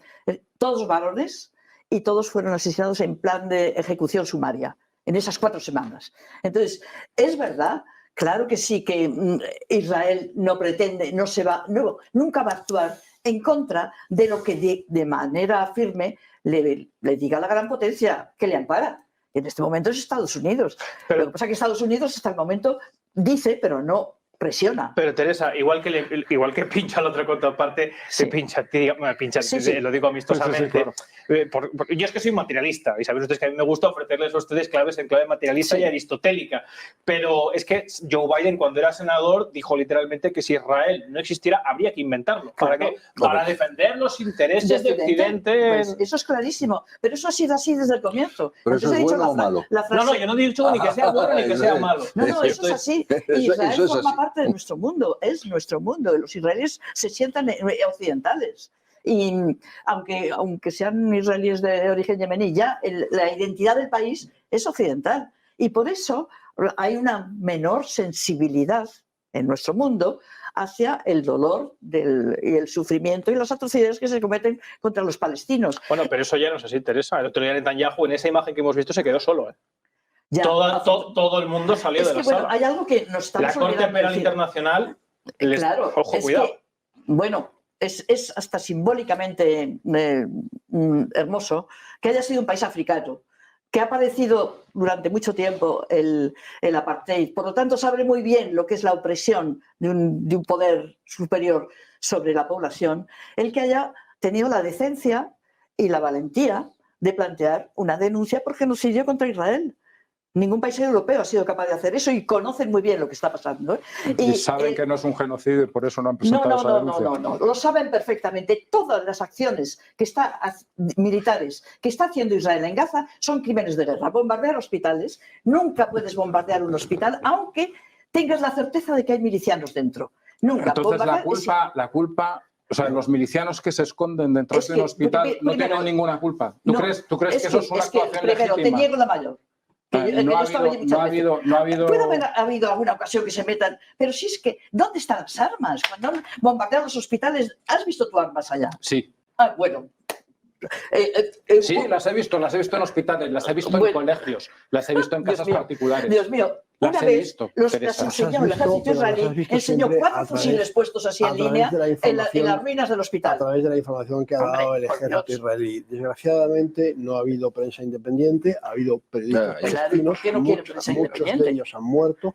El balance está en unos 173 muertos. Cuando digo periodistas, informadores, cámaras y también gente que en un momento dado en Gaza se puso a escribir un blog, etcétera, etcétera. Digo, en el sentido amplio, 173. La prensa internacional, Israel nunca ha querido que acceda a Gaza. Los únicos que han podido acceder a Gaza ha sido siempre con el ejército israelí en viajes cortos y organizados. Por tanto, bueno, lo que sí hemos visto son muchas imágenes de sufrimiento, de muertos, de bombardeos, etcétera. E insisto, la información que tienes o que nos ha llegado de hospitales o escuelas o mezquitas llenas de armas y de milicianos es una información de parte y por tanto hay que acogerla con cierta prudencia.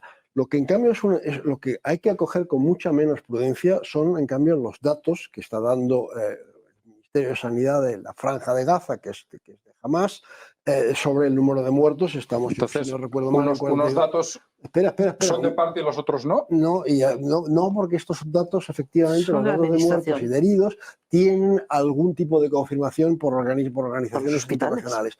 El dato de, estamos en 42.000 muertos aproximadamente y unos 93.000 heridos, si no me equivoco, desde el 7 de octubre.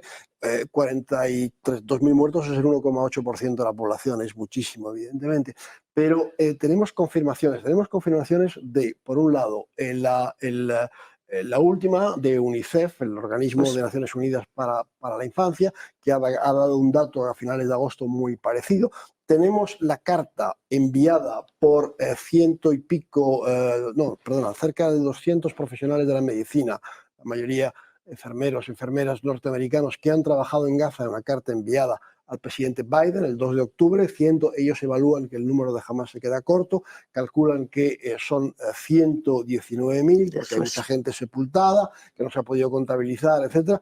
Y tenemos en julio un magnífico estudio cuya lectura recomiendo, de Lancet, la revista británica, que es una revista científica, seria, etcétera, que dice que el número real de muertos, estamos hablando del mes de julio, está en 180.000, porque hay que contar a todos los que han muerto directamente bajo los bombardeos, a los que están sepultados, que no han podido ser rescatados, etcétera, todas las muertes, digamos, indirectas, de todos aquellos que tenían tratamiento de cáncer, de diálisis, o gente incluso niños que han muerto por inanición. Ellos dicen, The Lancet dice en su estudio, que si se suma todo, estamos en 180.000, es decir, en algo más del 8% de la población de Gaza.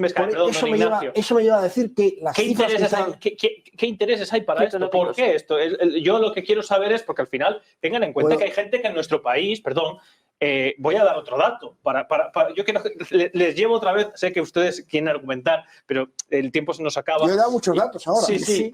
Y ahora le debo a ustedes continuar. Tengan ustedes en cuenta que, oigan, el expresidente del gobierno español, José María Aznar, ha dicho abiertamente que si Israel fracasa en su objetivo, habría que ver cuál es su objetivo, la próxima guerra se va a dar en el sur de las costas de Europa. Ha dicho esto literalmente el expresidente del gobierno. Es decir, que de alguna manera hay una parte y una facción importante de Occidente que avala el hecho de que Israel tenga el derecho a consolidar su posición por interés de Occidente. El interés que ellos dicen que es el interés de Occidente. Yo soy occidental y no es mi interés.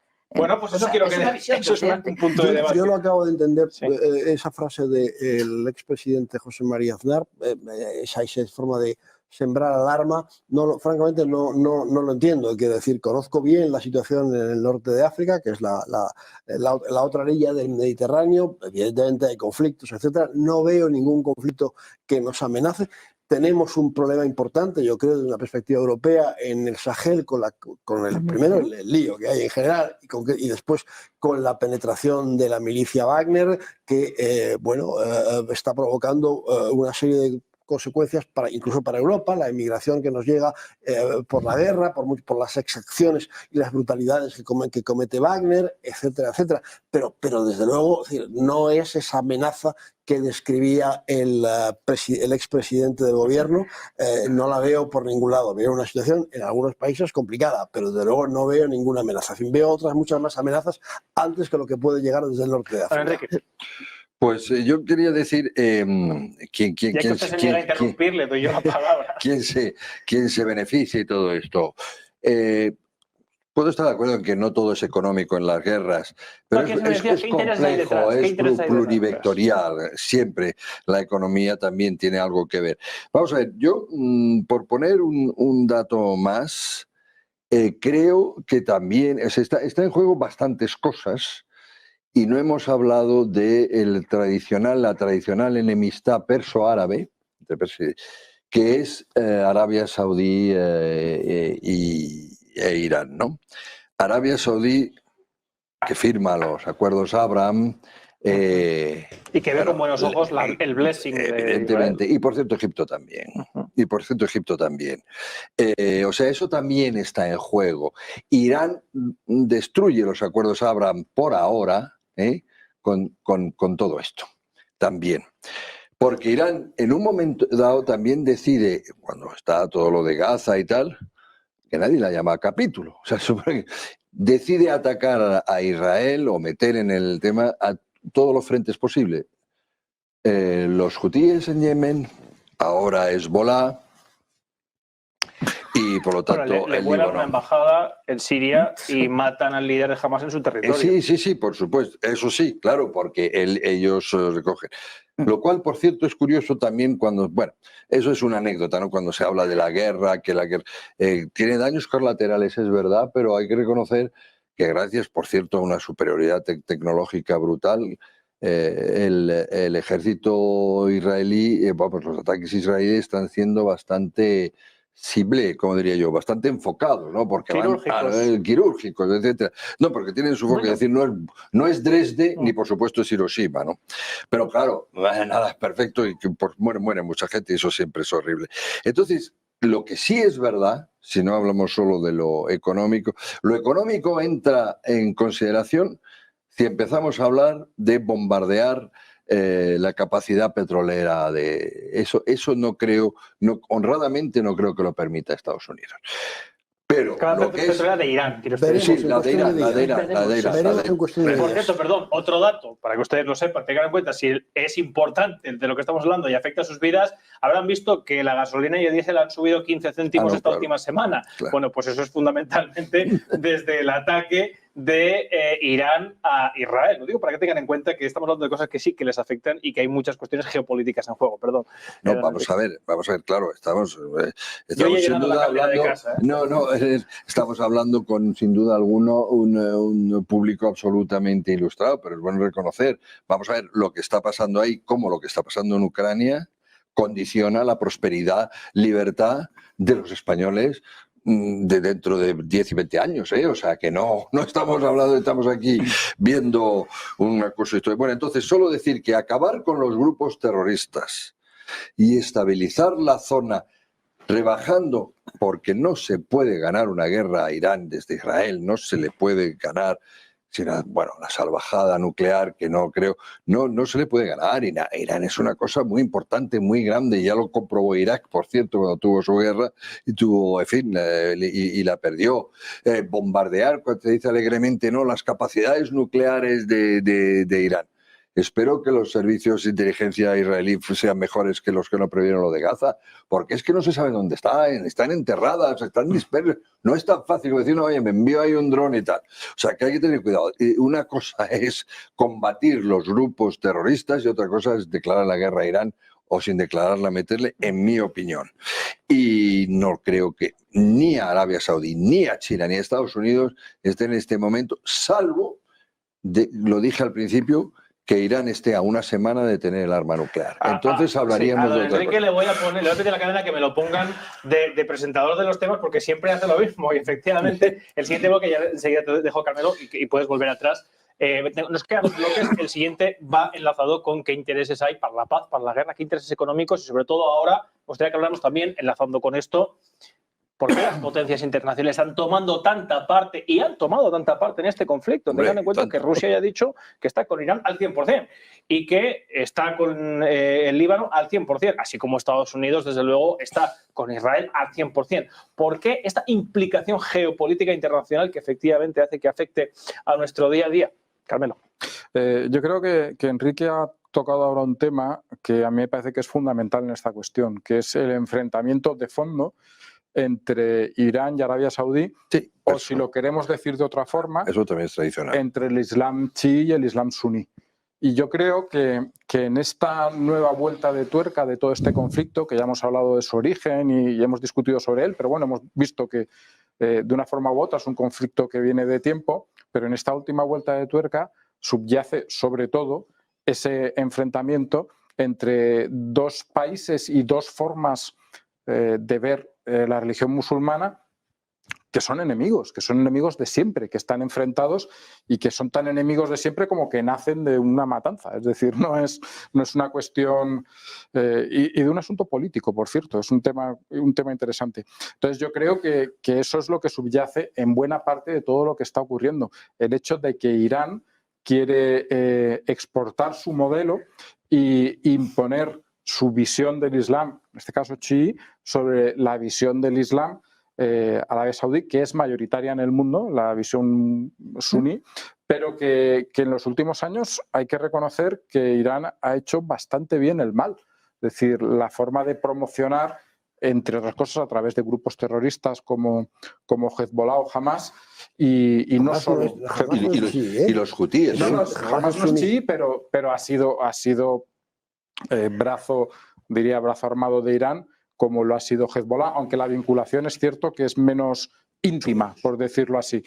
Pero el enfrentamiento directo son con los hutíes. Ahí exacto, sí. Esto era un protectorado de Arabia Saudí e Irán ha logrado colar la... Entonces, lo que estamos viendo es una guerra entre Israel e Irán. Yo creo que en el fondo, digamos, estos últimos movimientos son una guerra entre Israel e Irán. Lo que va a pasar en el Líbano es sin duda alguna una guerra entre Israel e Irán, eso sí, con un proxy como intermediario, que es una guerra proxy, sí. Y una guerra entre ese Islam chií y el Islam suní.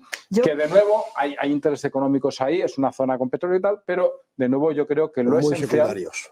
Son muy secundarios. Exacto, lo esencial es el tema de base, llamémoslo religioso, llamémoslo ideológico. Yo creo que lo religioso no es lo que cuenta.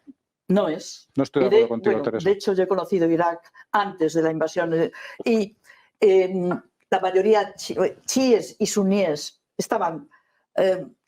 tú te podías hacer amigo de una familia sin saber si eran chiíes o suníes. No era un elemento determinante. Tú como extranjera, pero ellos sabían perfectamente, tenían la etiqueta, pero sabían no había un enfrentamiento. Y la religión también ha evolucionado en esa parte del mundo. Bueno, pero no voy a eso. Creo que la presentación de Irán como la gran amenaza no responde a la realidad. Creo que el actual gobierno iraní, y no solo los anteriores, quizá quitando el periodo de Ahmadinejad, lo que quiere es normalizar las relaciones con Occidente. Lleva tiempo detrás de eso. El actual gobierno iraní es el mismo que antes, y el mismo que antes hasta Khomeini, cuando se murió Khomeini, que son los ayatolás. Ha habido muchos intentos por parte del gobierno, y en la época de Obama casi lo logran con el acuerdo de tipo nuclear, que se lo cargó Trump unilateralmente. Eso es lo último que quiere Israel, que haya una normalización de Irán, porque a Israel le interesa mantener la idea de Irán, el gran peligro para toda la zona.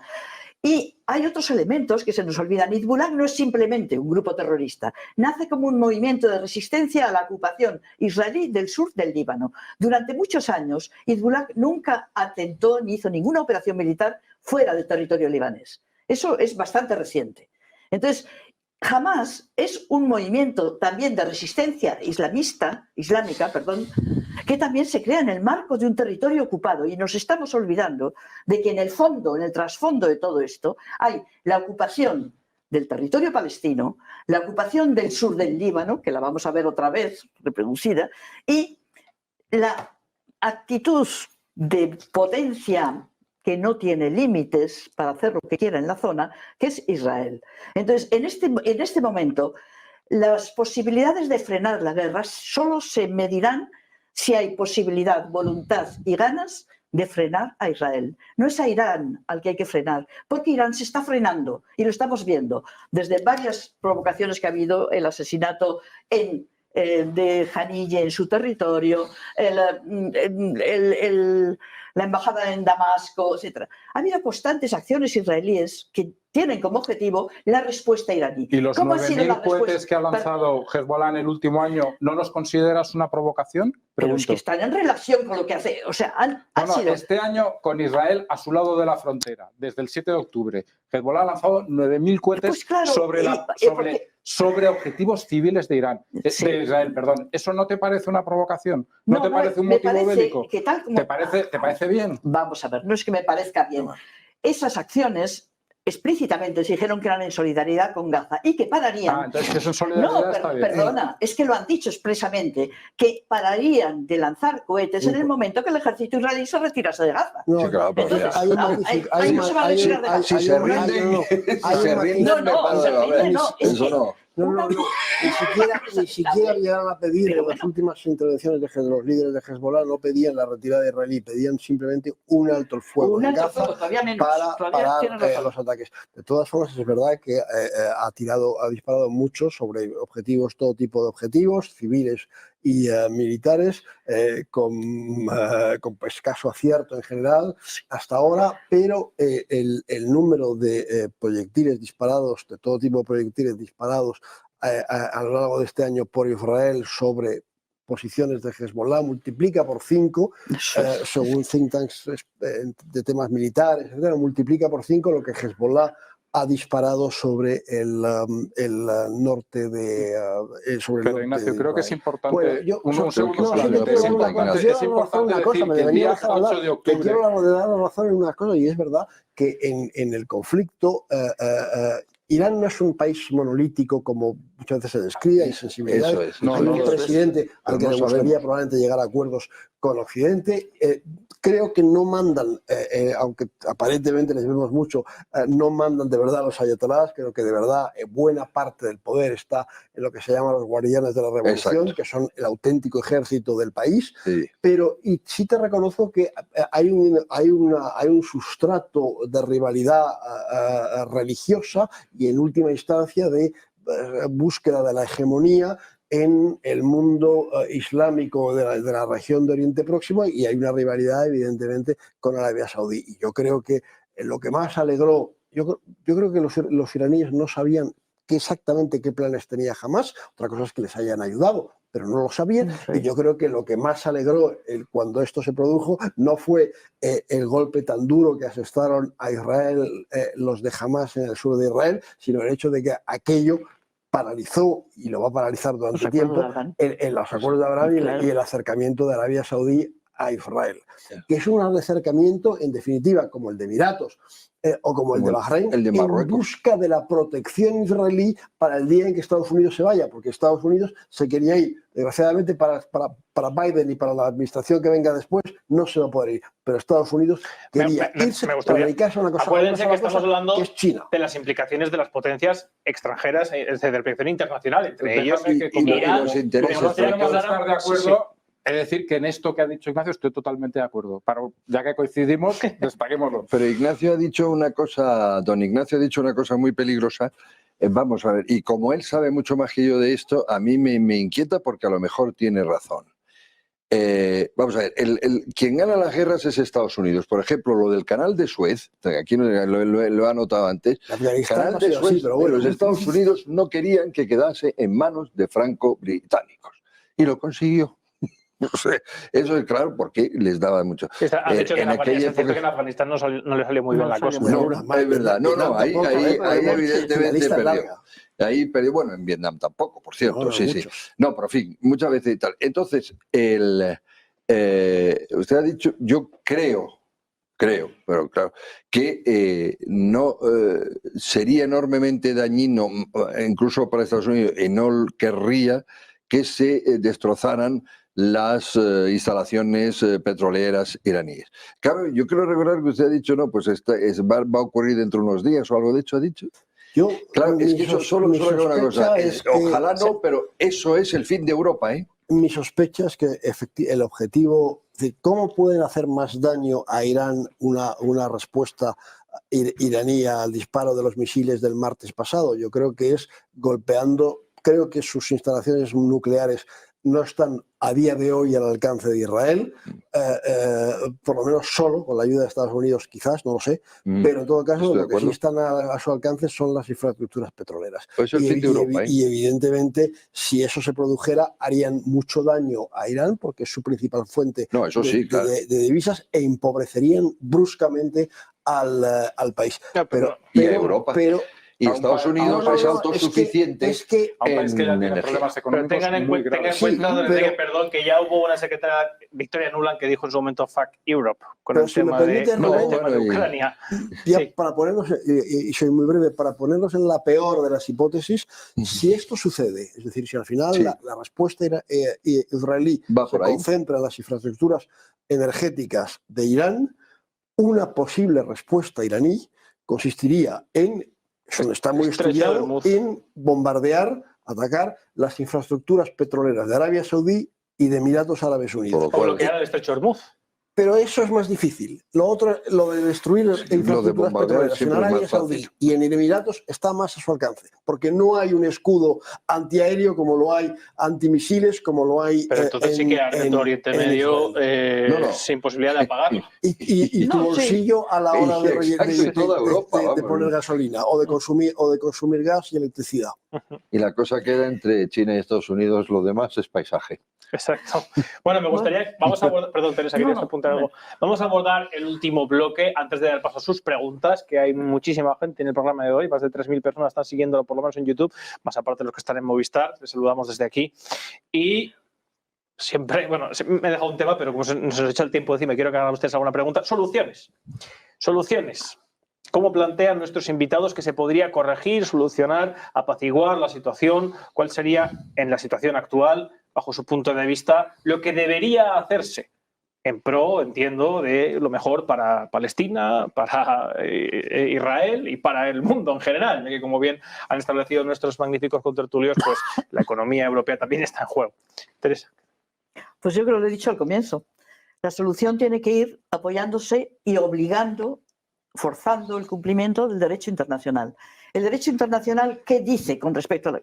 Pues, por ejemplo, que la ocupación de territorios ajenos, por ejemplo, Cisjordania, Gaza, Jerusalén Oriental, es ilegal. Entonces, como primer paso necesario, pues tendría que haber voluntad de la comunidad internacional y sobre todo de quien puede ejercer presión, que sería Estados Unidos y la Unión Europea en segundo término, pero Estados Unidos, de forzar a Israel a cumplir con las resoluciones de la ONU, la legalidad internacional. Eso sería un cambio radical de orientación. Los dos estados. Sí, y al final y ahí se podría llegar a la solución de los dos estados, pero eso es lo que se ha estado boicoteando desde el año 93 hasta ahora con la política de los asentamientos en Cisjordania. ¿Por qué sigue Israel en esa política? Porque no quiere esa solución.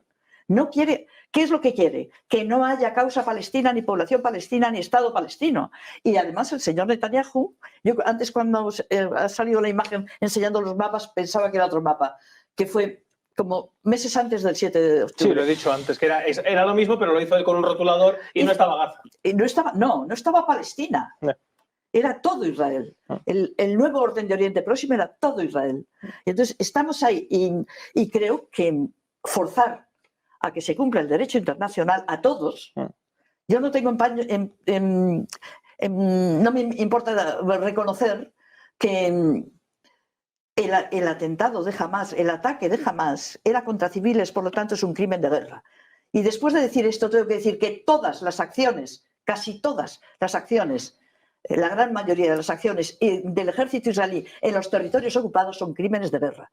Porque básicamente siempre han sido contra civiles. Hemos pasado en un segundo de todas a casi todas y a la mayoría. Me alegra que vayas viendo. He querido ser precisa. Me han salido en todas y sé que todas no, pero casi todas. Yo he sido testigo de ataques a ambulancias, no una, sino varias veces. O sea, en Cisjordania. O sea, que sé de lo que estoy hablando y además no hay nada más que ver los hechos de todo este tiempo. Entonces, aplicación del derecho internacional. ¿Qué requiere eso? Un cambio radical en el desequilibrio actual de fuerzas del mundo. Porque ¿quién puede imponer el cumplimiento del derecho internacional? Pues ya sabemos quién. Y quién no lo está haciendo, ni tiene voluntad de hacerlo, ni lo ha hecho hasta el momento nunca. Pues evidente, es nuestro mundo. A veces hablamos de Occidente como si fuera un mundo ejemplar. Nos olvidamos que de nuestro mundo partió el nazismo, de Europa, nació en Europa el nazismo, fue un fenómeno europeo, y el colonialismo, que lo solemos olvidar. Y el comunismo. Y el comunismo, vale. Es decir, que esta visión idílica que tenemos de nosotros como una cultura que siempre ha defendido los valores democráticos, pues no. Tenemos en nuestra propia identidad elementos como para hacérnoslo mirar. Y uno de ellos, ahora mismo está funcionando, es el pensamiento colonial. Sí que es importante, Teresa, todo lo que has dicho, porque me ha parecido entrar, pero es importante para esta audiencia, o no sé si estarías de acuerdo, que efectivamente, pero todo el mundo lo ve así, hay gente en Israel y judíos que no están de acuerdo con lo que quiere hacer Netanyahu, Sí, sí. ni palestinos que estarían de acuerdo con aniquilar a todos los... No, eso es por supuesto, pero es que eso... Desgraciadamente es una cosa que hay que manifestar, porque la gente el problema es que el actual gobierno israelí es heredero del sector del movimiento sionista que desde el comienzo, los que se llamaban revisionistas, planteaban el gran Israel. Y cuando digo desde el comienzo, desde los años 30-20. Planteaban, y es heredero directo de eso, no el Partido Laborista, que el Partido Laborista, por cierto, ahora es irrelevante en el Parlamento israelí, tiene 4 diputados. Es decir, ahora mismo hay una deriva muy peculiar de la sociedad israelí. Carmelo, soluciones. A ver, a mí me gustaría decir que hay soluciones, y sobre todo me gustaría decir que hay soluciones en plazos razonables. Pero la cruda realidad es que no las hay. Hay conflictos que no tienen una resolución, al menos no la tienen en el corto plazo. Yo estoy de acuerdo en algo que decía Ignacio antes, no estoy de acuerdo en cómo se ha gestado, ¿no? Pero estoy de acuerdo en que sí que Israel está intentando adaptar la realidad de su entorno a un entorno que sea vivible, a un entorno en el que no puedas sufrir un 7 de octubre el día que te descuidas o que tu inteligencia funciona mal. Ganando tiempo. ¿Qué? Ganando tiempo. Es lo que ha hecho siempre. Es decir, es que realmente no hay otra forma de funcionar allí. Pero no creo que a día de hoy haya una solución real, posible y en el corto plazo. Creo que hay una pequeña llama de esperanza a día de hoy, que es que otros países árabes, no Irán, porque además los palestinos son sunís y no chiís, entonces, es decir, Irán no debería pintar mucho allí, pero que otros países árabes y entre ellos los firmantes de los acuerdos de Abraham, pero no solo ellos, también Egipto, también Jordania, empiezan a participar de alguna forma en una nueva realidad palestina que con mucho tiempo y con, yo creo que quizá como mínimo una generación, probablemente 2, nos pueda llevar a una solución de 2 estados que coexistan pacíficamente, que hoy en día creo que el 7 de octubre nos demostró que es imposible, porque el 7 de octubre una primera oleada de terroristas de Hamas, hubo una segunda oleada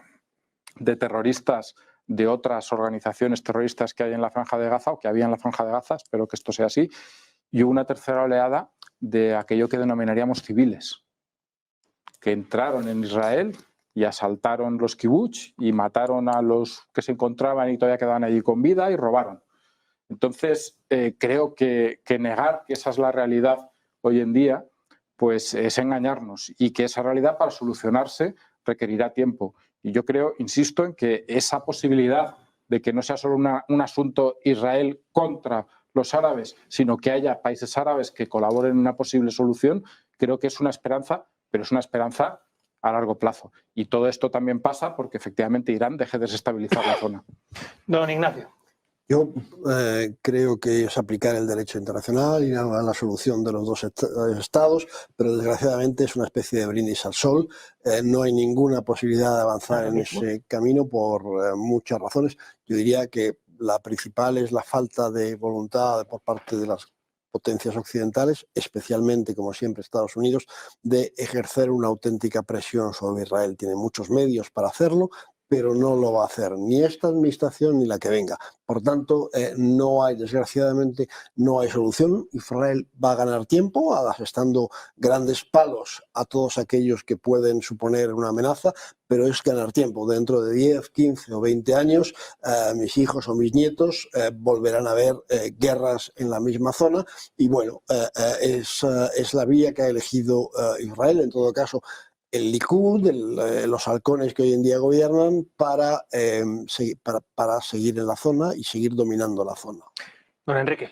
Sí, vamos, hay que tener en cuenta una cosa, es la primera vez que Israel tiene una guerra larga, una guerra abierta larga. Israel está en permanentemente... La independencia también fue larguita, ¿eh? La guerra de independencia del 48. Sí, pero no era una guerra abierta, no. Y la primera del Líbano tampoco fue tan corta. Ya como 3 meses casi. Sí, 3 meses, pero es que llevan un año, como hemos visto hoy. Entonces, eso también es una experiencia nueva para una sociedad, ¿no? Y desgastadora. Entonces, bien, yo personalmente, hombre, soy realista o materialista, como usted ha dicho. El derecho internacional está muy bien, prefiero que exista que no exista, pero vamos, es el derecho más incumplido de siempre, ¿no? Sí, he citado antes, creo que lo de Kosovo, pero cualquier cosa. Es decir, bien, el derecho internacional está sometido a las relaciones de fuerzas e intereses del momento. No lo veo realista, probablemente desgraciadamente, ¿no? Y después, por ejemplo, y pues solo, es decir, ha dicho doña Teresa muy bien, es que era un crimen de guerra. No era un crimen de guerra porque no había guerra, era un acto terrorista, si acaso un crimen contra la humanidad lo que hizo. Entonces, ¿eso cómo lo tratas?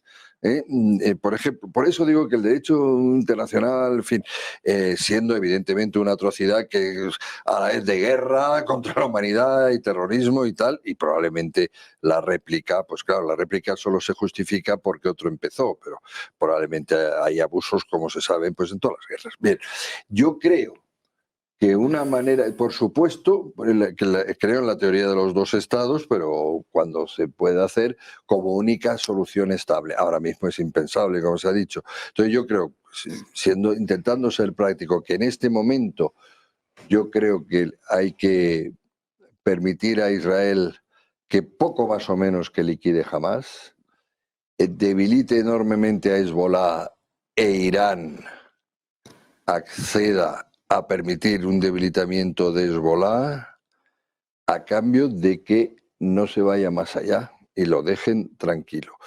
Eso podría llevar a un alto el fuego y Estados Unidos forzar a Israel el no pretender ya las locuras de atacar Irán directamente, etcétera. Es lo único que veo. Yo creo que sí, Estados Unidos, hombre, así sin Estados Unidos Israel no tiene force de frappe, no tiene capacidad. Sí puede decir, bueno, hasta aquí hemos llegado, has debilitado, etcétera. Pero antes de que debilite, cosa que va a hacer ahora con lo del Líbano, antes de que debilite fuertemente a Hezbollah, no veo que esto pare. Estoy muy de acuerdo con eso. Si ese debilitamiento además lleva a que la frontera real, por así decirlo, se aleja del norte de Israel y Hezbollah queda... Eso es lo que yo llamo. Ya no en la barrera que se marcó en 2006, que era el río Litani, sino 30, 40 kilómetros más allá. Creo que esa podría ser una solución. La ocupación del sur del Líbano otra vez. No, yo no he dicho ocupación. Bueno, ocupación temporal. Es que yo no estoy diciendo eso. Me explico mejor porque me estoy explicando mal. Que no puede acceder Hezbollah a esa franja del sur no que esté Israel, sino que Hezbollah no puede acceder, que no es lo mismo. Azules, sí, pero que funcionen. Bueno, damas y caballeros, los de ahora, por favor, que vuelvan. Damas y caballeros, desgraciadamente no puedo dar paso a sus preguntas. Son ya las 16 y efectivamente estoy seguro que seguiríamos una hora más. Y de verdad, quiero despedir el programa de hoy. Bueno, en primer lugar, personalmente, muchas gracias, doña Teresa, por habernos acompañado esta noche. Don Ignacio, también, muchas gracias por haber venido y haber acudido a nuestra llamada. Carmelo, también ha sido un verdadero placer tenerte hoy aquí, don Carmelo. Y don Enrique también, muchas gracias por haber venido. Ha sido un honor para mí y también acompañado. Y a todos ustedes, muchas gracias por haber seguido el programa. Ya saben, denle me gusta, compártanlo, porque les voy a decir una cosa para despedir el programa de hoy. Primero, dar las gracias tanto a la cadena como además a nuestro fantástico productor Jorge por el esfuerzo. Y tengan en cuenta una cosa, en un tema tan espinoso, tan controvertido, que solo que hace que verter en los platos de televisión y en las redes sociales insultos, la gente se lanza ya vídeos y fotos de muertos a la cara exclusivamente con ese tema. Sin embargo, creo que con el esfuerzo tan grande que hemos hecho esta noche, yo personalmente les digo que esto es lo que yo pretendía cuando quise crear Origen, recuperando aquellos famosos programas de don José Luis Albín, La Clave. A mí me gustaría que la opinión pública libre en España se construyera como se ha construido esta noche aquí. Y eso ha sido gracias a nuestros fantásticos invitados y espero que el próximo lunes estén ustedes ahí, otra vez al otro lado, siguiendo el debate libre, la construcción libre de opinión que cada vez está, parece que más desterrada de esta sociedad que solamente busca el me gusta, no me gusta y el aniquilar al otro. Así que nos vemos el próximo lunes a las 10:15, como siempre, aquí en Origen.